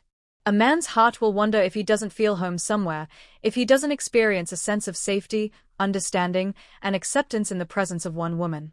Life is unpredictable, full of challenges, disappointments, and moments that shake the strongest of spirits. Every day, he encounters pressure, expectations from work, from family, from society. In that chaos, he longs for a sanctuary, a place where he can be himself without judgment, where he can breathe and simply exist. That sanctuary, that home, is the woman who provides unwavering emotional refuge. It is not just comfort or convenience, it is a deep recognition, a feeling that says, here, you are known, you are safe, and you are valued. Without this, no amount of attraction, charm, or novelty can hold his heart. Picture a man who has lived through disappointment. Perhaps he has faced heartbreak, betrayal, or failure. Each time, he has learned to guard himself, to build walls around his heart, to keep people at a distance. He might meet someone who is beautiful, captivating, or exciting, but he feels no pull to stay. Something is missing. That woman might impress him, intrigue him, even ignite a spark, but without the feeling of home, his heart remains cautious, restless, searching for the one place where it can finally be at peace. And then he meets her, the woman who embodies home. She doesn't need to be perfect. She doesn't need to dazzle him constantly. She simply exudes a sense of warmth, steadiness, and acceptance that penetrates every guarded layer of his being. Suddenly, all the wandering ceases, all the searching fades. He craves her because she has given him the one thing that every heart longs for, the feeling of belonging. Think about couples you have seen grow old together, the ones who still glance at each other across a crowded room, or who hold hands during a quiet evening at home. Their bond is not built on superficial attraction, it is built on a deep sense of home that they have created together. He stays with her not out of obligation or habit, but because his heart has found the sanctuary it has long sought. He knows, even subconsciously, that no one else can offer this. The way she listens without judgment, the way she reacts to his moods with patience and understanding, the way she supports him through difficult times, all these small, consistent acts construct a sense of safety and belonging that becomes irresistible to him. Consider a man who comes home after a particularly exhausting day. The world has demanded everything from him, his energy, his focus, his composure. Some women might greet him with frustration, criticism, or expectation. Others might offer temporary distraction, trying to entertain or impress him. But the woman who becomes his home greets him with understanding. She notices his fatigue, senses his frustration, and offers presence, warmth, and patience. There are no lectures, no dramatics, no need for perfection, only the quiet reassurance that he is safe here, that he is seen, and that he is loved exactly as he is. That feeling creates a magnetic pull that anchors him in a way superficial excitement never could. There is a subtle but profound truth about human hearts. We crave what restores us, what heals the fragmented parts of our being, what allows us to feel whole. A man might seek adventure, novelty, or beauty, but without a sense of home, these things will never satisfy the deepest parts of him. Home is not a place, it is a person who understands, accepts, and cherishes him for who he truly is. That woman becomes the anchor of his soul, the place where his restlessness dissolves, and his loyalty is forged. He craves her not because she fills a void temporarily, but because she embodies the emotional sanctuary his heart has always sought. Imagine the quiet moments between two people who have built this sense of home.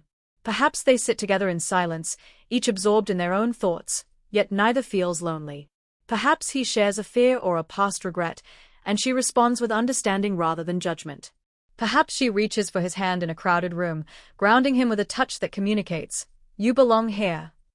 These moments, seemingly ordinary, are the glue that binds hearts for a lifetime. It is in the ordinary, in the everyday reassurance of presence and acceptance, that a man's craving for one woman takes root and flourishes. Even in stories of historical love, the theme is the same.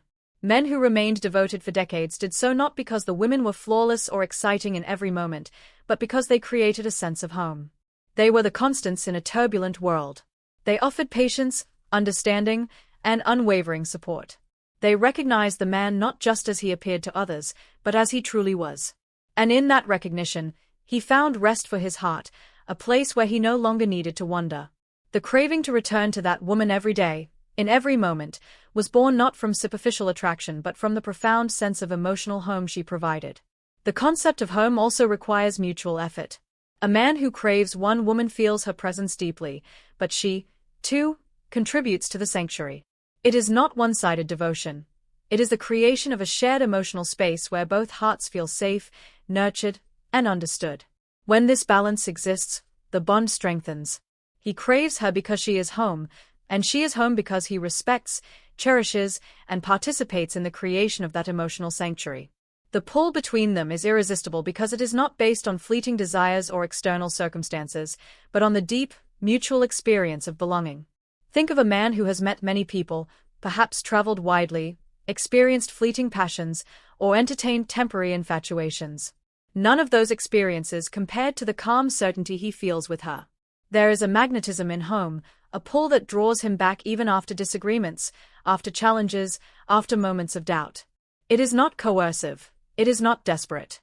It is the natural longing of a heart that has finally found its anchor. He craves her because she is the place where his heart is free, where his soul can breathe, where life feels aligned and whole. That craving, born from the feeling of home, is enduring, unshakable, and profound.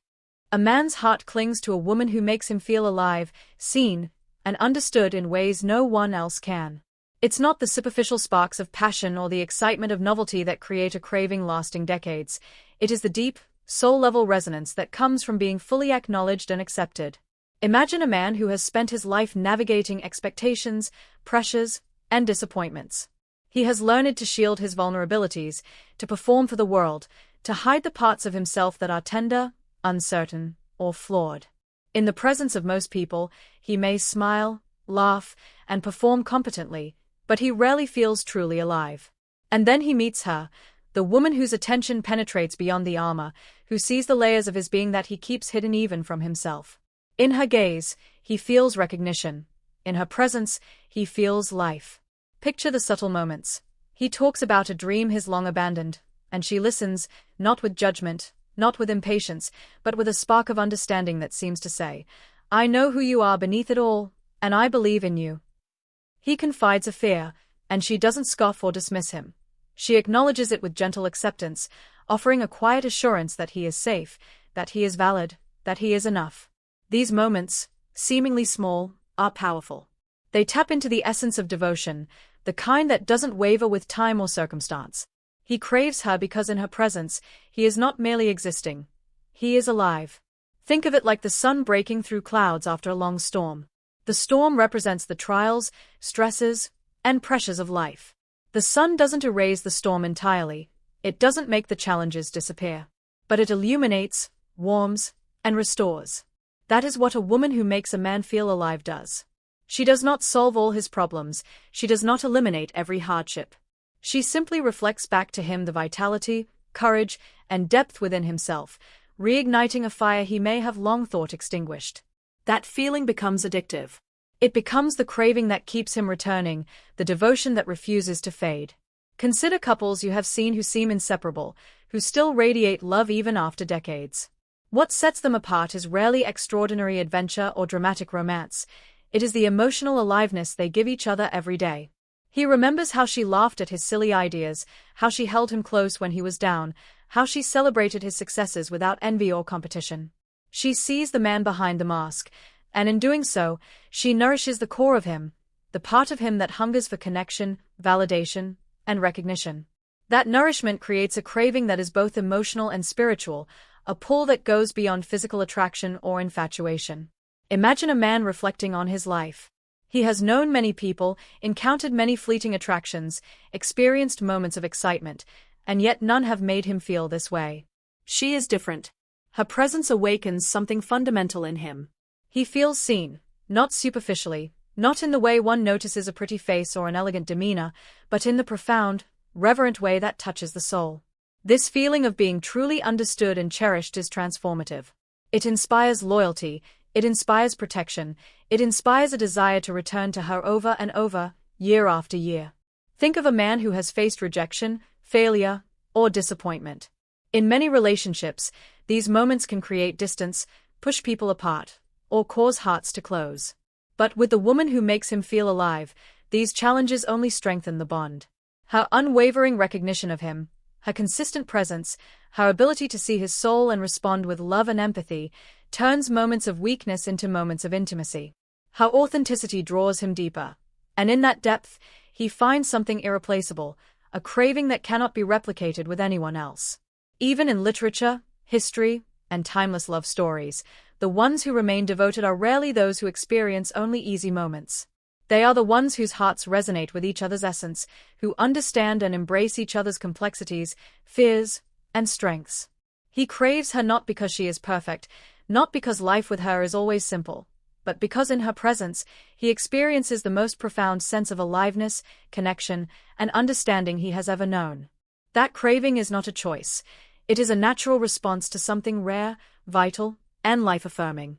Imagine now the quiet acts that compound over time. The way she notices the slightest change in his demeanor, the way she asks questions that show she cares about his inner world, the way she celebrates the small victories in his life as if they were her own. These are the subtle energies that build devotion. He begins to associate her presence with vitality, warmth, and emotional fulfillment. The craving he feels is rooted not in neediness or dependency but in recognition of the unparalleled way she nourishes his soul. That is why, despite all other options, he chooses her again and again. And this is the beauty of it. The craving for one woman is not shallow, it is not conditional, and it is not superficial. It is the natural result of a man encountering someone whose authenticity, presence, and understanding awaken the deepest parts of him. It is the reflection of a love that validates his being, honors his vulnerabilities, and encourages him to be fully alive. He craves her because she has become the mirror to his soul, the fire that warms him from within, and the sanctuary where his heart can rest, flourish, and belong. The pull of a lifelong devotion is anchored not in chasing, but in recognizing. True love that endures does not demand pursuit. It is not born from desperate longing or frantic attempts to hold someone close. Instead, it arises from the quiet recognition of something extraordinary when it appears in one's life. Imagine a man who has met countless people, some charming, some beautiful, some interesting, yet none of them linger in his heart. And then he meets her, the woman whose presence resonates with his very soul. In that moment, he doesn't need to chase, he simply knows. There is a recognition so profound that it silences the restlessness within him. He feels it in his chest, in the rhythm of his heartbeat, in the way his thoughts turn toward her again and again. That recognition is magnetic, irresistible, and permanent. Think of it as walking through a crowded marketplace filled with endless possibilities. There are colors, sounds, and scents everywhere, each offering a fleeting thrill, a momentary distraction. But then you see something, a stall, an object, a presence, that calls to you in a way nothing else can. Your gaze lingers, your curiosity deepens, your heart recognizes its own reflection. You do not wander further because you have found the thing that feels right. In love, this is the essence of recognition. A man craves a woman for life because she represents that singular presence, the one that resonates with his inner being so completely that nothing else satisfies the longing within him. Recognition is not always instantaneous. Sometimes it is subtle, building slowly over shared moments, trials, and triumphs. A glance, a shared laugh, a moment of vulnerability, all contribute to the awakening of recognition. He begins to notice how her presence steadies him, how her authenticity draws him out, how her laughter brightens even the dullest day.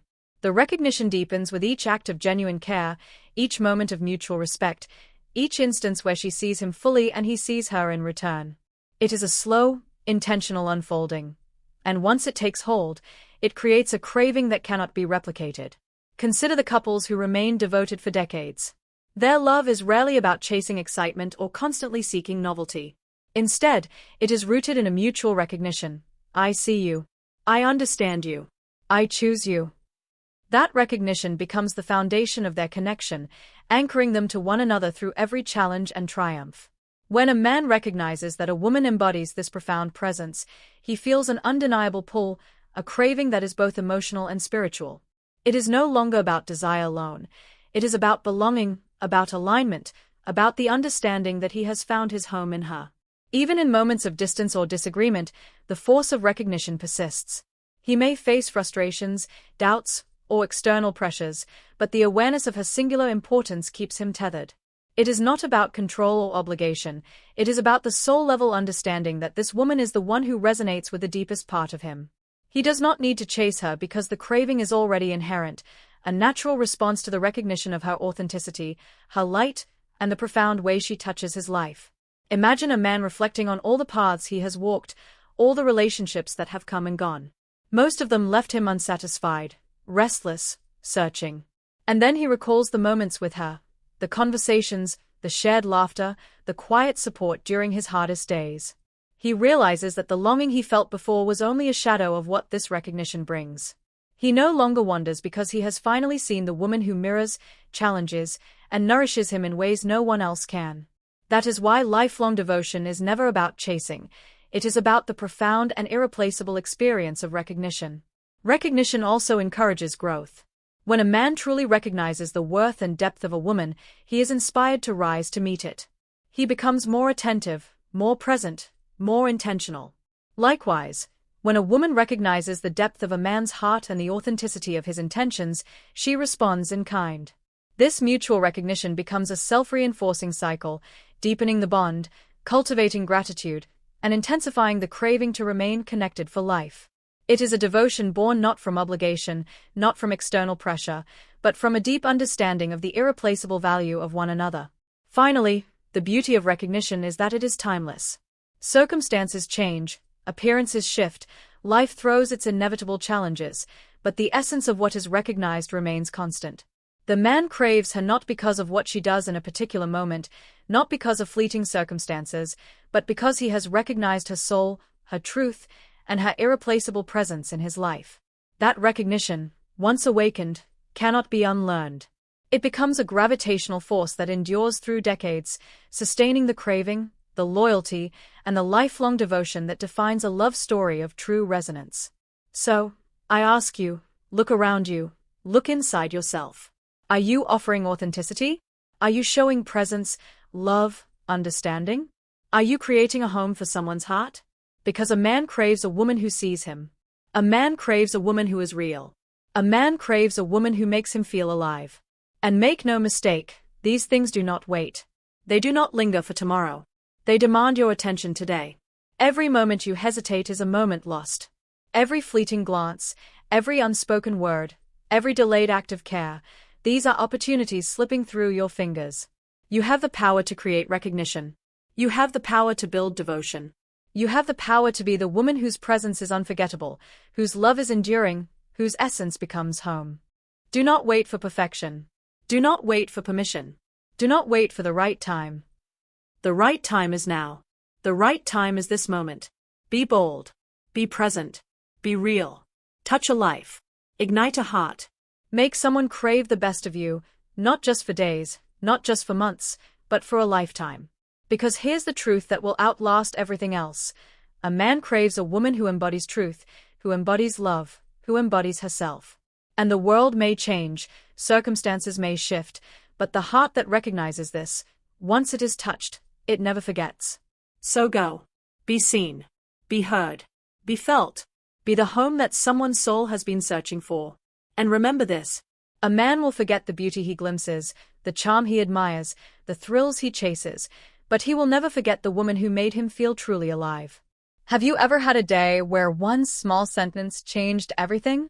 Florence Scovel Shinn, one of the greatest teachers of spiritual truth in the early 1900s, believed that your words are not just sounds. They are seeds. Every sentence you speak plants a future event in the soil of your life. And here's the part most people miss. Those seeds grow whether you're conscious of them or not. So, if you're not choosing your words, you're letting life choose for you. Florence taught a phrase so simple, yet so powerful, that if you say it every single hour, your life can transform in just 30 days. But before I give it to you, let me ask you something. When you wake up, what's the first thing you usually say? Do you declare your day blessed? Or do you sigh, "Here we go again"? Because here's the truth, life listens. Think of your words like a steering wheel. Wherever they turn, your life follows. You cannot speak defeat and expect victory. You cannot speak lack and expect abundance. Florence told her students to speak words that call in what they desire, not words that confirm what they fear. And this one phrase she taught, it's like a magnet for good. It shifts your focus, your vibration, and your opportunities. Here it is. God's wealth is circulating in my life. His wealth flows to me in avalanches of abundance. All my needs, desires, and goals are met instantly by infinite intelligence. Now, I know some of you just thought, really? Just saying that will change my life? Yes. But here's the catch. You must believe it enough to say it often and feel it when you do. Florence told the story of a woman drowning in debt. She had no job, no savings, and no clue how she'd pay rent. She was desperate. Florence told her to say this affirmation every hour, out loud if possible. The woman thought it was ridiculous, but she was out of options. So, she set a timer on her watch. Every hour, she spoke the words. Morning, noon, night. Day 1, nothing happened. Day 2, still nothing. By day 7, unexpected checks started arriving. By day 30, she was debt-free. Coincidence? Or did her words shift her entire frequency so that opportunities could finally find her? I'll let you decide. Here's why it works. When you say this every hour, you don't give your old, negative patterns time to hijack your mind. You keep your focus on abundance, not fear. You remind your subconscious every single hour that you live in a world where provision is constant and good is chasing you down. Think about it. If you say something once in the morning and then spend the rest of the day complaining, you've just uprooted your seed. But if you keep watering it, it grows. Let me make it practical. Imagine a radio station that plays the music you love. It's there 24/7, but you have to tune your dial to the right frequency to hear it. Saying this affirmation every hour is like keeping your life tuned to the abundance station. Now, why every hour?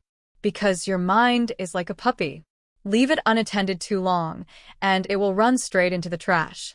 Hourly affirmations pull it back on track. I know what some of you are thinking, but I'm too busy for this. No, you're not. You're busy scrolling, busy worrying, busy repeating your problems to yourself. If you can worry every hour, you can affirm every hour. And here's the magic. When you do this consistently, something begins to happen. The words feel less like wishful thinking and more like a description of your reality, because it becomes your reality. I want you to imagine this. 30 days from now, you wake up and things are different. Not just outside, in your bank account, in your job, in your relationships, but inside. You feel calm, confident, expectant. The fear that used to grip you? Gone. The opportunities you used to chase? Now they're chasing you. That is the power of hourly intention. So, here's my challenge to you. Start today. Set a timer. Whisper it in the bathroom. Declare it in the car. Feel it when you speak it. Don't miss an hour. 30 days from now, I want you to look back and ask yourself, was this magic? Or was this simply me finally speaking the truth about my life? And if you're brave enough to try, you'll find out for yourself. Key takeaways. Words are seeds.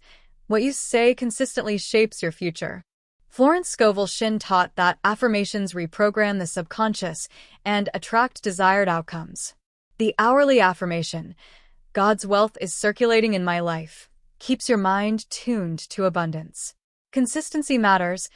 Hourly repetition prevents negative thoughts from taking root.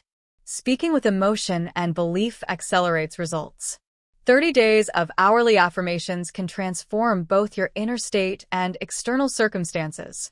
Let me take you deeper into this truth, that words are seeds, and what you say consistently shapes your future.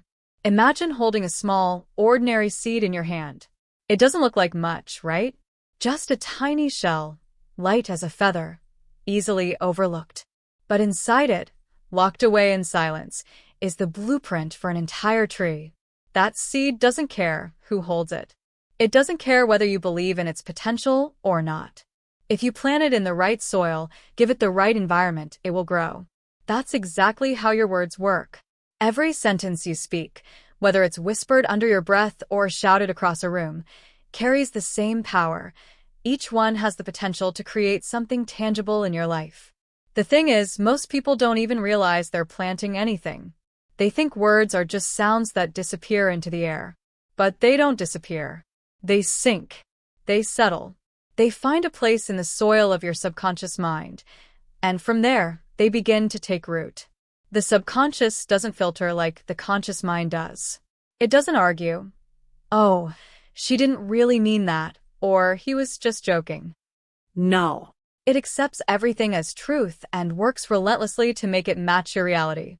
I remember a man I once met at a seminar who told me his story.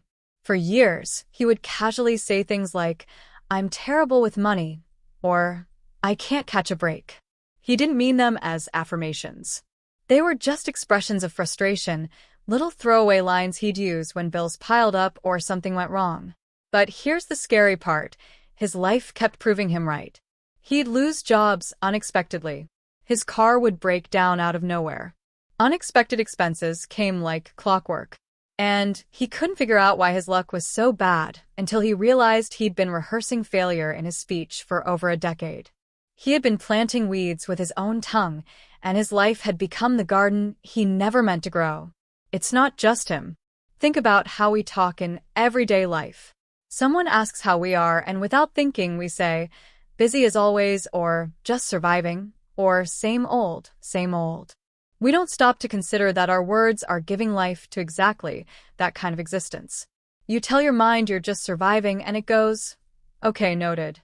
Let's keep you in survival mode." You say nothing ever changes, and your subconscious locks the door to new opportunities because you told it that's your reality. Florence Scovel Shinn once wrote, "Your word is your wand." And what do you do with the wand? You direct it. You aim it. You create with it. But if you're careless, you can cast spells you don't even want. It's like having a loaded paintbrush in your hand. Every stroke is painting the picture you will eventually live in. Some people are unknowingly painting walls of limitation and ceilings that block them from growing taller. Here's the strange beauty of it. You don't have to believe in the power of words for them to work. Just like a farmer doesn't need to believe in gravity for a seed to fall into the soil, or photosynthesis for a tree to grow. It just happens. Which means whether you're conscious or unconscious about your speech, the garden is growing. And if you don't tend to it, weeds, fear, doubt, lack will take over by default. I'll give you another example. There was a young woman named Sarah who used to joke that she was the queen of bad relationships. Her friends would laugh. It became part of her identity, like a running gag. But when she came across the idea that words shape reality, she had a moment of shock. She realized she'd been giving her subconscious direct instructions to deliver exactly that. And it had. She'd attracted partners who treated her poorly, who mirrored her own low expectations of love. When she stopped saying those words and replaced them with, "I attract healthy, loving relationships," things began to shift. The change wasn't instant, but over time, she found herself surrounded by better people and, eventually, met the man she would marry. The soil of her life changed because the seeds she planted changed. What's fascinating is that you can see this principle throughout history. Think about leaders who spoke visions into existence before they ever saw them. Martin Luther King Jr. didn't say, "One day I hope things might get better." He declared, "I have a dream," and he painted it in words so vividly that millions could see it too. His speech planted a vision in the collective consciousness, and it grew into one of the most significant movements of our time. Words start revolutions. They heal nations. They build empires. And they also quietly shape the life of the everyday person in ways they don't even realize. Now, you might be wondering, if this is so powerful, why don't more people use it consciously? The truth is, most people underestimate the quiet power of repetition. A single negative word here, and there may not seem to matter. But drip by drip, over days, months, and years, it carves out the direction of your life. It's like water wearing down stone. You might not see the change in the moment, but over time, the effect is undeniable. This is why it's not enough to just avoid negative words. You have to deliberately speak the words you want to live. It's like replacing weeds with flowers. If you simply pull the weeds but never plant anything, the soil won't stay empty for long. Something will grow there, and it may not be what you want. So you plant intentionally. You speak abundance, even when you feel lack. You speak peace, even when chaos surrounds you. You speak love, even when you're lonely. And you keep speaking it until the soil of your subconscious is so saturated with those seeds that it has no choice but to grow them. I think about the words we say to ourselves in private, the ones no one else hears. That internal dialogue is the most fertile soil of all. You can put on a smile for the world, but if inside you're constantly saying, "I'm not enough," or "things never work out for me," your life will align with those private declarations. Changing your words changes your inner atmosphere, and when the inside shifts, the outside eventually catches up. Imagine two people starting their mornings differently. One rolls over, hits the alarm, and mutters, "Ugh, another long day." The other opens their eyes and says, "Today is filled with opportunities for me." Both might face the same traffic, the same workload, the same challenges. But the first person has already programmed themselves to expect heaviness, so they notice every annoyance. The second is primed to notice possibilities, so they see doors opening where the other only sees walls. Same world. Different words. Different life. And here's something that might surprise you. The more emotion you put behind your words, the faster they grow. It's like sunlight and water to a seed. When you speak with conviction, your subconscious takes it as urgent truth. Say, "I am wealthy," with a shrug, and it's just noise. Say it with belief, with vision in your mind, with gratitude in your heart, and it becomes a creative force. That's why I tell people to speak their desired reality often with feeling. Not because the universe is hard of hearing, but because you are hard of believing. Repetition breaks down that disbelief. Over time, it rewrites your identity. You stop trying to get to your desired life and start living from it. And that's when the seeds you've been planting suddenly bloom seemingly overnight. But it's not overnight. It's the result of every word you've been sowing in the quiet, unseen places finally breaking the surface. Florence Scovel Shinn believed something most people never even stop to consider. That your life is a mirror, reflecting back the images you've been holding in your mind and the words you've been speaking with your mouth. She taught that affirmations are not just pretty phrases or feel-good slogans. They are tools, precision instruments for reshaping reality.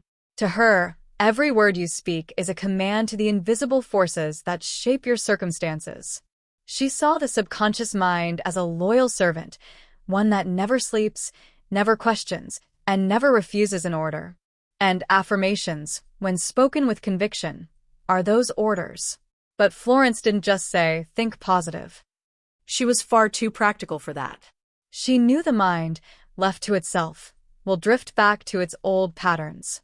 So she gave her students specific words to use, words that bypass fear, awaken faith, and open the door for the unexpected. She believed the right affirmation works like a key sliding into a lock, clicking something open in both the inner world and the outer one. One of her most famous teachings was this: the game of life is a game of boomerangs. Our thoughts, deeds, and words return to us sooner or later with astounding accuracy. She meant that what you send out, whether it's doubt, gratitude, fear, or confidence, will always circle back. And affirmations, when used deliberately, send out a strong, clear signal of what you want to receive. I once read the story of a young man named Peter who lived during the Great Depression. He was a student of Florence's work. At a time when jobs were vanishing and fear was thick in the air, he decided to test her methods.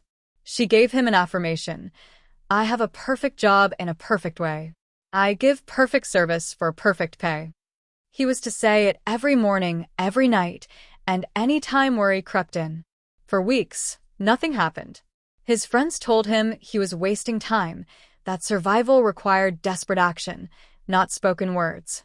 But Peter kept going, not just repeating the phrase, but imagining what it would feel like to have that perfect job. One day, out of nowhere, an old acquaintance reached out with an offer for a position that paid more than he had ever earned, doing work he loved. To him, it wasn't magic, it was alignment. He had been broadcasting his desire so clearly, so consistently, that when the opportunity appeared, it recognized him. Florence understood that affirmations reprogram the subconscious, but she also knew they create a shift in the way you show up in life. When you repeat something often enough, you begin to believe it. When you believe it, your posture changes. Your eyes look people in the face instead of down at the floor. You say yes to opportunities you might have once avoided. You walk into a room expecting good news, and because you're open to it, you spot the thing that others overlook. That's the invisible bridge affirmations build. They connect your inner certainty to the outer results. She also warned that the same principle works in reverse. If you affirm lack, struggle, or failure, the subconscious will bring you evidence to match. You've seen this in people who constantly say things like, I'm so unlucky, or nothing good ever happens to me. Somehow, they keep finding themselves in situations that prove those statements right. It's not fate, it's self-fulfilling prophecy. And Florence's mission was to teach people to reverse that cycle, to replace the destructive statements with creative ones. Think of it like programming a navigation system in a car. If you type in the wrong address, it will faithfully guide you straight there, even if it's somewhere you don't want to go. Your subconscious works the same way. Affirmations are how you update the destination. When Florence told her students to say, God's wealth is circulating in my life, she wasn't just being poetic.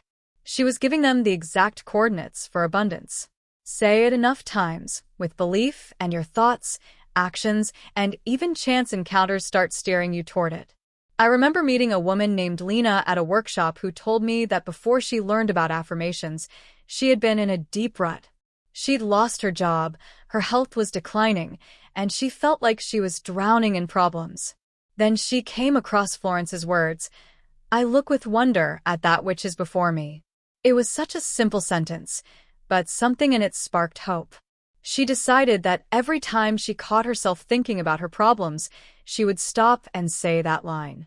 At first it felt fake, but after a week, she began to notice small things she'd been blind to before: a free meal from a neighbor, a stranger holding the door with a smile, a job posting she almost ignored. That job posting turned into a position that restored her finances and gave her a sense of purpose again. The opportunities had been there, but she hadn't been tuned to see them until she changed her internal script. Florence always emphasized that the effectiveness of an affirmation isn't in the complexity of the words, but in the consistency and the emotion behind them. You can't say something once and expect a lifetime of change. Just like you can't water a seed once and expect a forest. She encouraged repetition because each time you speak the words, you are not just reminding yourself, you are reinforcing a mental pathway. Over time, that pathway becomes the default route your mind takes. Instead of spiraling into doubt, it naturally turns toward faith. And here's the beauty of it. Affirmations don't require you to figure out the how.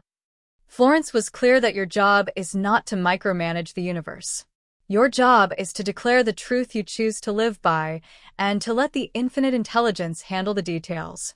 When you say, "All my needs are met instantly by infinite intelligence," you're stepping into trust.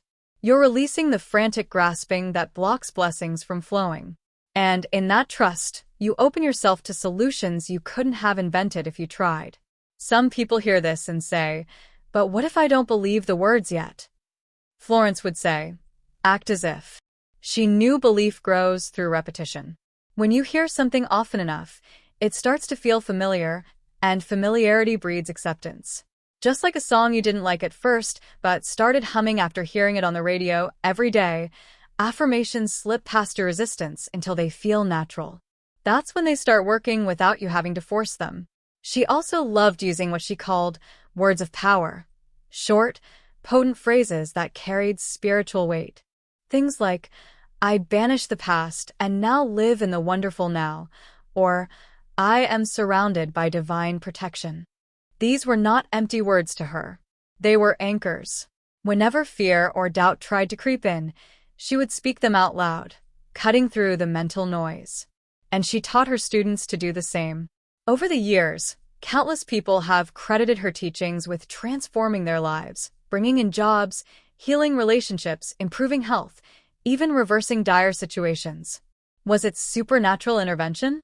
Was it the subconscious aligning with conscious desire? Maybe it was both. Florence didn't overcomplicate it. To her, the results spoke for themselves. If speaking life produced life, why not keep speaking it? And that's the heart of key affirmations are not just words. They are agreements you make with yourself and with the unseen forces that shape your world. Every time you speak them, you are casting a vote for the future you want to see.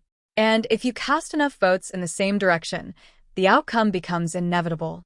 The hourly affirmation, "God's wealth is circulating in my life.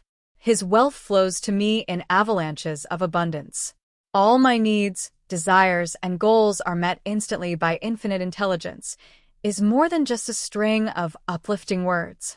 It's a conscious decision to reset your mental state before it drifts back into old habits. Saying it every hour is not about superstition. It's about creating a rhythm for your thoughts so that your inner atmosphere stays aligned with abundance instead of fear. Think about how often in a single day your mood changes. You might wake up optimistic, but by mid-morning a frustrating email, a traffic jam, or a casual negative comment from someone can shift your energy completely. Without realizing it, your mind starts replaying old doubts. "I never have enough. This always happens to me. Things are never going to change." And if you don't interrupt that cycle, you'll carry it into the rest of your day, planting seeds you don't want. That's why this affirmation works best when it becomes a discipline. Florence Scovel Shinn understood that the mind can't hold two opposite states at once. If you fill it with truth, with prosperity, with faith, there's no room for the shadows of lack. She wasn't asking her students to say these words once in the morning and then forget them. She knew that once wasn't enough to override years, sometimes decades, of negative conditioning. Hourly repetition isn't about nagging the universe, it's about training yourself. It's about catching your mind before it wanders off into the familiar territory of fear. Imagine a person who wants to get stronger physically. They don't lift a single weight in the morning and expect to be in peak shape by the end of the week. They train consistently, giving their muscles repeated signals to grow. This affirmation works the same way. Every hour you speak it, you're sending a signal to your subconscious. This is who I am.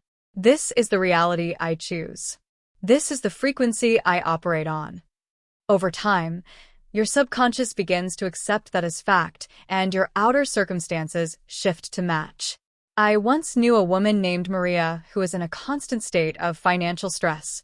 She was always behind on bills, borrowing money, or chasing after small temporary fixes. A friend introduced her to this exact affirmation and told her, say it every hour, without fail, for the next month. At first, Maria thought it was silly. How could repeating a sentence change the fact that her bank account was empty? But she decided to try, setting an hourly alarm on her phone. The first few days felt mechanical. She'd mutter the words while making coffee, while in the car, while folding laundry. But by the second week, something began to shift. The words started to feel comforting, like a reminder that she wasn't alone, that something bigger than her could provide. By the third week, she noticed her mindset changing. Instead of feeling panic when she checked her account, she felt curious about where the next blessing might come from. That shift in expectation led her to notice opportunities she'd been blind to, like a side project that turned into steady freelance work and a connection that landed her a better job. It didn't happen because she magically manifested money. It happened because she trained her mind to expect abundance, and in that state, she took inspired actions that aligned with it. There's something powerful about the hourly part of this practice. It doesn't give fear a long leash. Most of the time, we let hours pass where our inner dialogue runs unchecked. One stressful moment in the morning can color everything until bedtime. But when you reset every 60 minutes, you prevent that spiral. You give your mind no chance to drift too far from where you want to be. Florence often said, "Your word is your wand." A wand is not waved once and left alone. It's used repeatedly, precisely, and with focus. The more you use it, the more skilled you become at directing it. Some people resist the idea because they think they'll get bored. But something fascinating happens when you stick with it. The words begin to sink deeper each time you say them. At first, it's just sound. Then, as you repeat it, you start to feel it. You imagine what avalanches of abundance would look like in your life. Unexpected checks, new clients, surprise gifts, opportunities you didn't even know existed. The image grows richer the more you feed it. And when you visualize with feeling, your brain treats it as if it's already happening. That creates a sense of calm and certainty that attracts more of what you want. It's like tuning a radio. Imagine that abundance is a frequency, always playing, but you've been tuned into this scarcity station for years. Saying this affirmation every hour is you turning the dial a little more each time, holding it steady until it locks into the right channel. And once you're tuned in, you start to hear the music you've been missing all along. There's also a deeper, spiritual dimension to it. When you say, "God's wealth is circulating in my life," you're not begging for something outside of you. You're acknowledging that provision is already flowing, that it's part of the nature of life to give. You stop approaching life like a beggar hoping for scraps and start living like an heir who knows the inheritance is already theirs.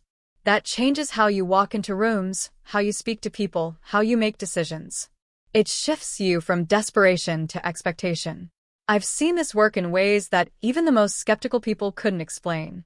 A man named Victor told me he used this affirmation hourly for a month when he was trying to save his failing business. In the first 2 weeks, nothing seemed to change. But he noticed his stress levels drop.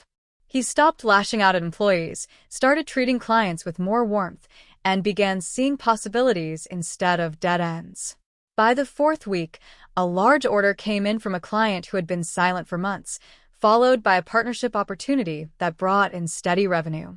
Victor swore that without the mental stability the affirmation gave him, he wouldn't have been open enough to handle those opportunities when they came. This practice also reveals something about your own resistance.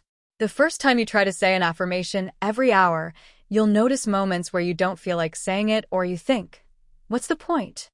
That's the exact moment you need it most. That's the moment your old programming is fighting to stay in control. And every time you override that resistance and speak the words anyway, you weaken the hold of that old pattern. Over time, this hourly habit becomes less about the alarm on your phone and more about an instinct. You'll catch yourself in the middle of a negative thought and immediately replace it with the affirmation. It becomes your automatic response, the way some people instinctively sigh when stressed, but instead, you speak life into your situation. And when that's your reflex, you've changed the entire direction of your life. Florence's students often reported that even if their circumstances hadn't completely transformed by the end of the 30 days, their relationship with life had. They felt lighter, more secure, and more receptive to good things. That's the hidden gift of this practice.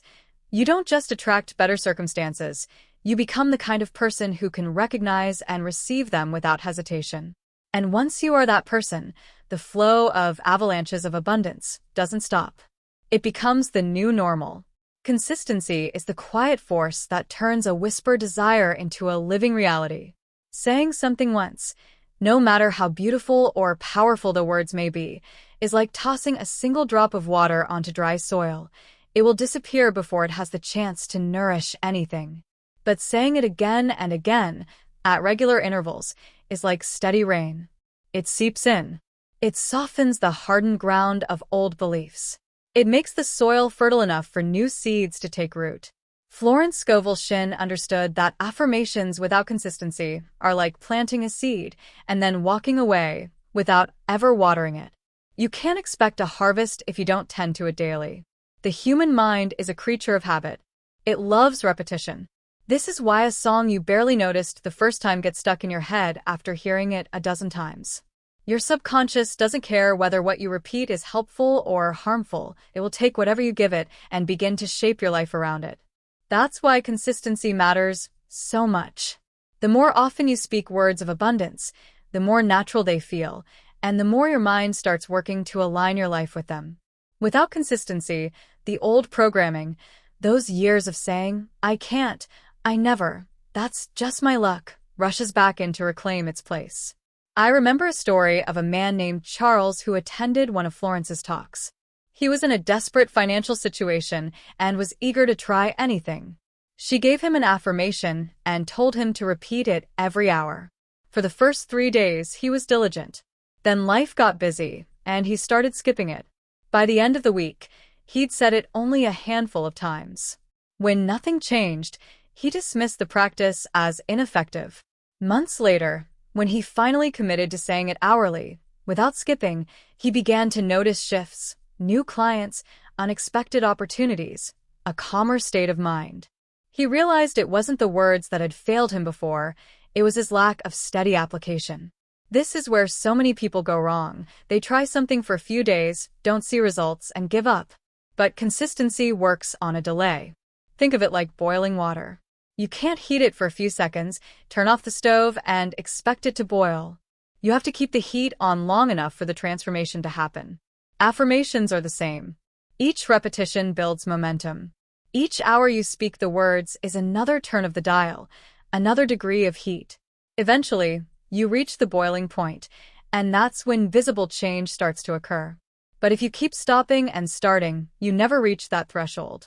Florence often reminded her students that the greatest obstacle to success with affirmations was not doubt from others, it was their own inconsistency. She would say, "You cannot plant in one season and expect to harvest in another if you abandon the field." Her point was that consistency creates trust, and trust is the soil in which faith grows. Every time you follow through, you are showing your subconscious that you mean what you say. That builds an inner certainty that no external circumstance can shake. There's also a hidden benefit to consistency that most people don't think about. It creates a rhythm that starts to feel like second nature. At first, speaking your affirmation every hour might feel forced or even awkward. But with repetition, it becomes as natural as breathing. You start to weave it into your day without thinking.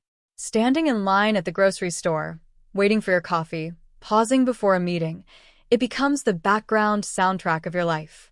And when your dominant thoughts are of abundance, you begin to act in ways that match that belief. You make bolder decisions. You see solutions instead of problems. You step into rooms expecting good things to happen. I once met a woman named Evelyn who used this principle to transform her health. She had been sick for years and had gotten used to telling people, "I'm not feeling well," or "I'm always tired." She didn't realize how deeply those words had taken root in her life. When she learned about the power of affirmations, she created one for herself. "Every cell in my body is filled with life and energy." She committed to saying it every hour for 3 months. The first month, nothing seemed to change physically, but she noticed her mood improving. By the second month, she had more energy and found herself drawn to healthier foods and habits without forcing it. By the third month, her doctor told her that her test results had improved dramatically.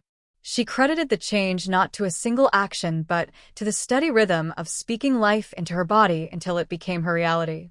Consistency also serves as a safeguard against the inevitable ups and downs of life. On days when things are going well, it's easy to feel positive. But it's during the hard days that your practice is tested. If you've built the habit of saying your affirmation every hour, it becomes your anchor when the storm hits. Instead of spiraling into negativity, you have a trained response ready to go.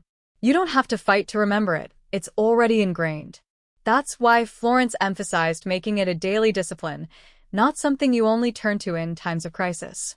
Some people argue that saying the same thing over and over feels robotic, but there's a difference between mindless repetition and intentional reinforcement. The goal isn't to chant the words like a machine, it's to let them sink deeper each time. Some hours, you might say it softly to yourself. Other hours, you might speak it with a surge of emotion, visualizing it as if it's already true. The variation in feeling keeps it alive, but the steadiness of the habit keeps it effective. It's also worth remembering that your subconscious mind doesn't measure time the way you do. It doesn't know that you've been saying your affirmation for 3 days or 3 weeks. It only knows what is repeated most often. If, in the past, you've spent years affirming lack without realizing it, you're not just building something new, you're replacing something old. That takes consistency. Every time you say your affirmation, you're pulling out a weed and planting a flower. Keep doing it long enough, and the weeds disappear entirely. Florence's students who committed fully to this kind of discipline often spoke of a turning point, a moment when the affirmation no longer felt like something they were trying to believe, but like a simple description of their reality. That shift didn't happen because they said it once with passion. It happened because they said it countless times with faith. The steady rhythm wore down their resistance, just like a river shapes rock over time. And here's the truth. Consistency isn't glamorous. It doesn't feel like a lightning bolt of inspiration. It feels ordinary. But it's in that ordinary, repeated action that extraordinary results are born. Because each repetition is a quiet declaration. I will not be moved by appearances. I choose to stand on truth until truth stands for me. That is the power of showing up for your own transformation every single hour, every single day, without excuse. Speaking with emotion and belief is what turns an affirmation from empty air into a living force. You can recite the most beautiful words in the world, but if they are spoken flatly, without energy, they are like seeds scattered on stone. They don't take root. The subconscious mind responds most powerfully to feeling. It's not enough to say, I am wealthy, if deep down your voice sounds like you're reading a grocery list. You have to speak as if you are already living in the reality you're describing, as if every syllable carries weight and truth. When Florence Scovel Shinn taught affirmations, she often reminded her students that the universe is moved by conviction, not by casual mumbling. Think about a time someone told you, I love you, in a way that made your heart race. Now think about a time someone said those same words, but their tone was distracted, their eyes somewhere else, their voice flat. Same words, completely different impact. That's the difference between an affirmation with belief and one without. Your words have to carry the vibration of certainty, not the limpness of doubt. I remember meeting a man named Darren who had been using affirmations for months with no change. He told me he'd been saying, I attract abundance daily, but nothing was happening. I asked him to say it out loud for me. His voice was monotone, barely above a whisper, his body slouched, his eyes unfocused. There was no life in it. So I asked him to close his eyes, take a deep breath, and imagine a moment in the future where he had just received the exact amount of money he'd been dreaming of. I told him to see the numbers in his account, feel the relief in his chest, hear himself calling a loved one with the news. Once he was immersed in that vision, I asked him to say the affirmation again. This time, his voice was strong, his shoulders squared, his tone unshakable. I attract abundance no longer sounded like a wish, it sounded like a fact. Within weeks, he told me he'd received a large new contract in his business. Did the words cause it? Maybe. But what I know for sure is that his belief made him act differently, and that difference created openings for abundance to arrive. Belief acts like a magnet, pulling opportunities toward you because it changes the way you carry yourself. People are drawn to confidence. They trust it. If you walk into a room convinced that good things are happening for you, others feel it before you speak.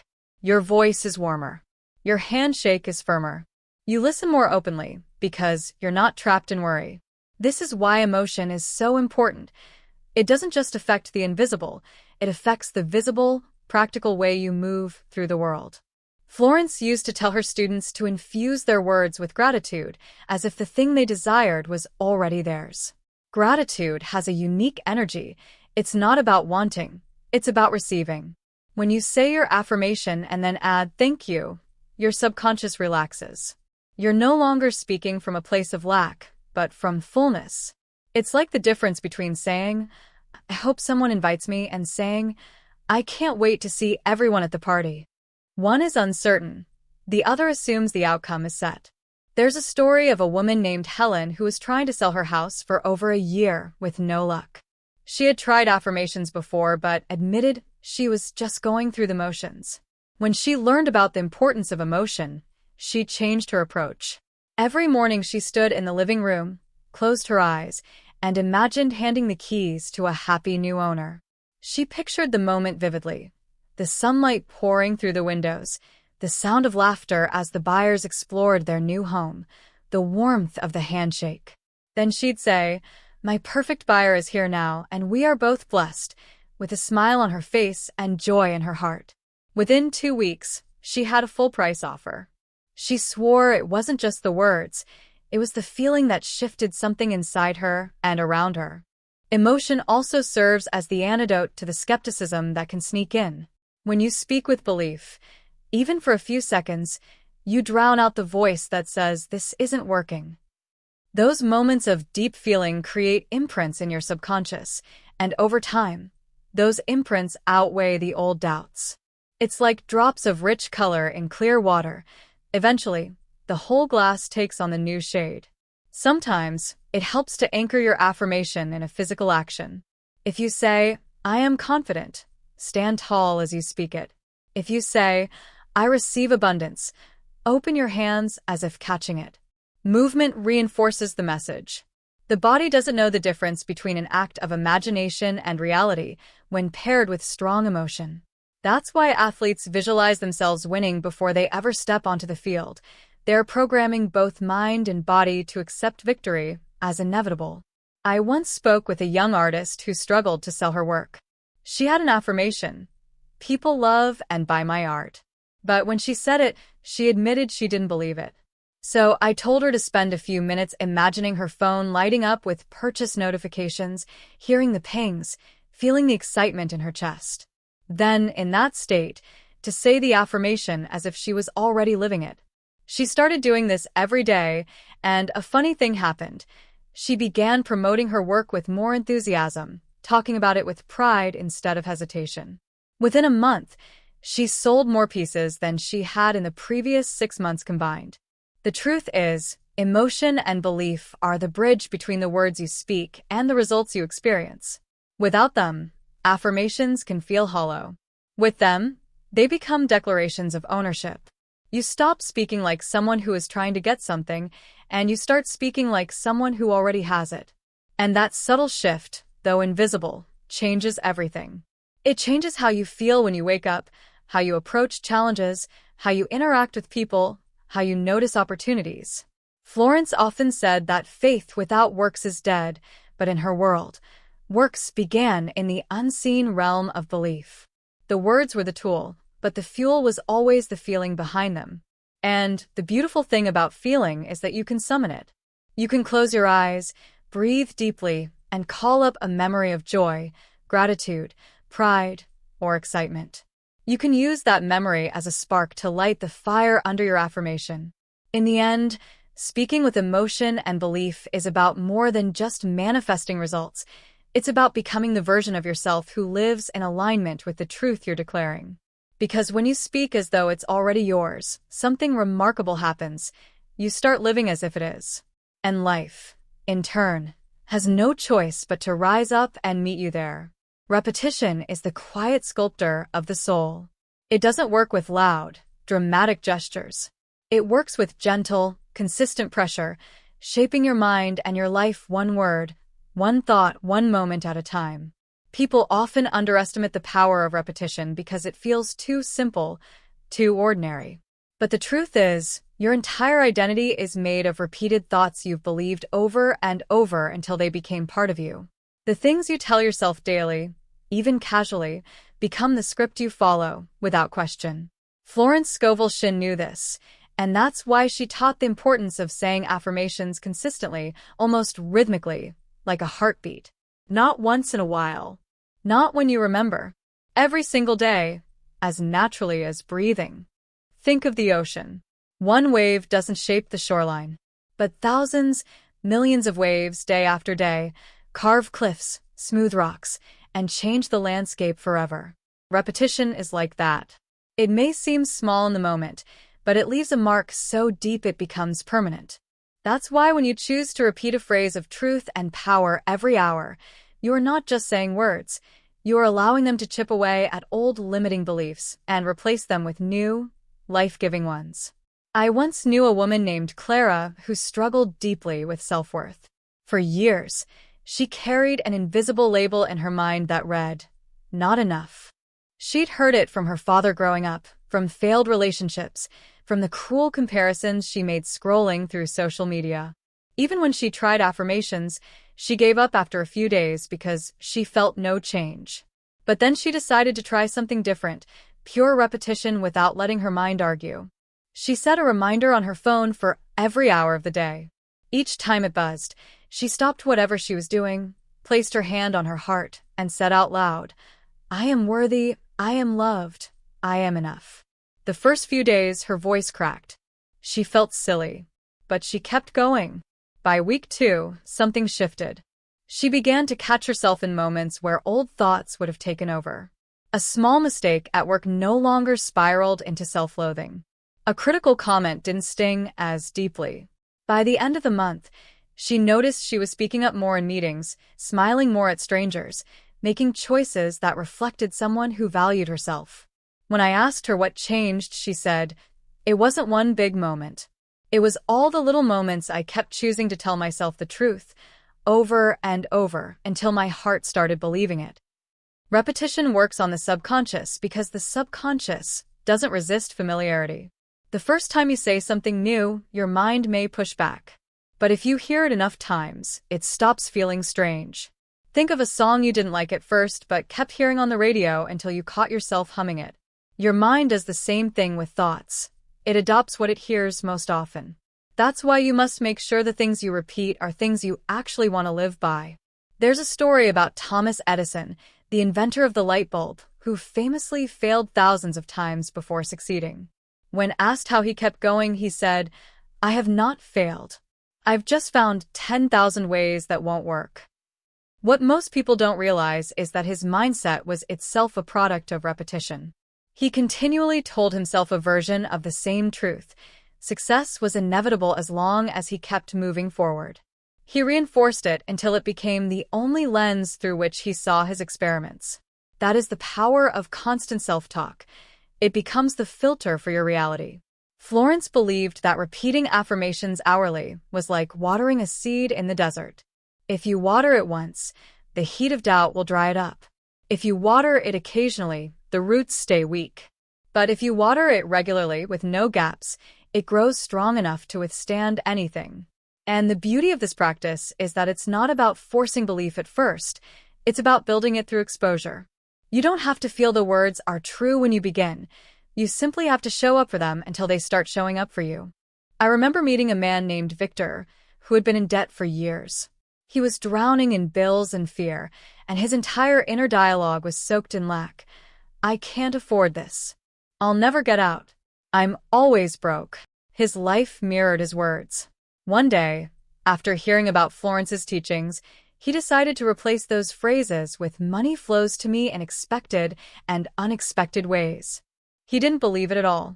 In fact, he laughed the first time he said it.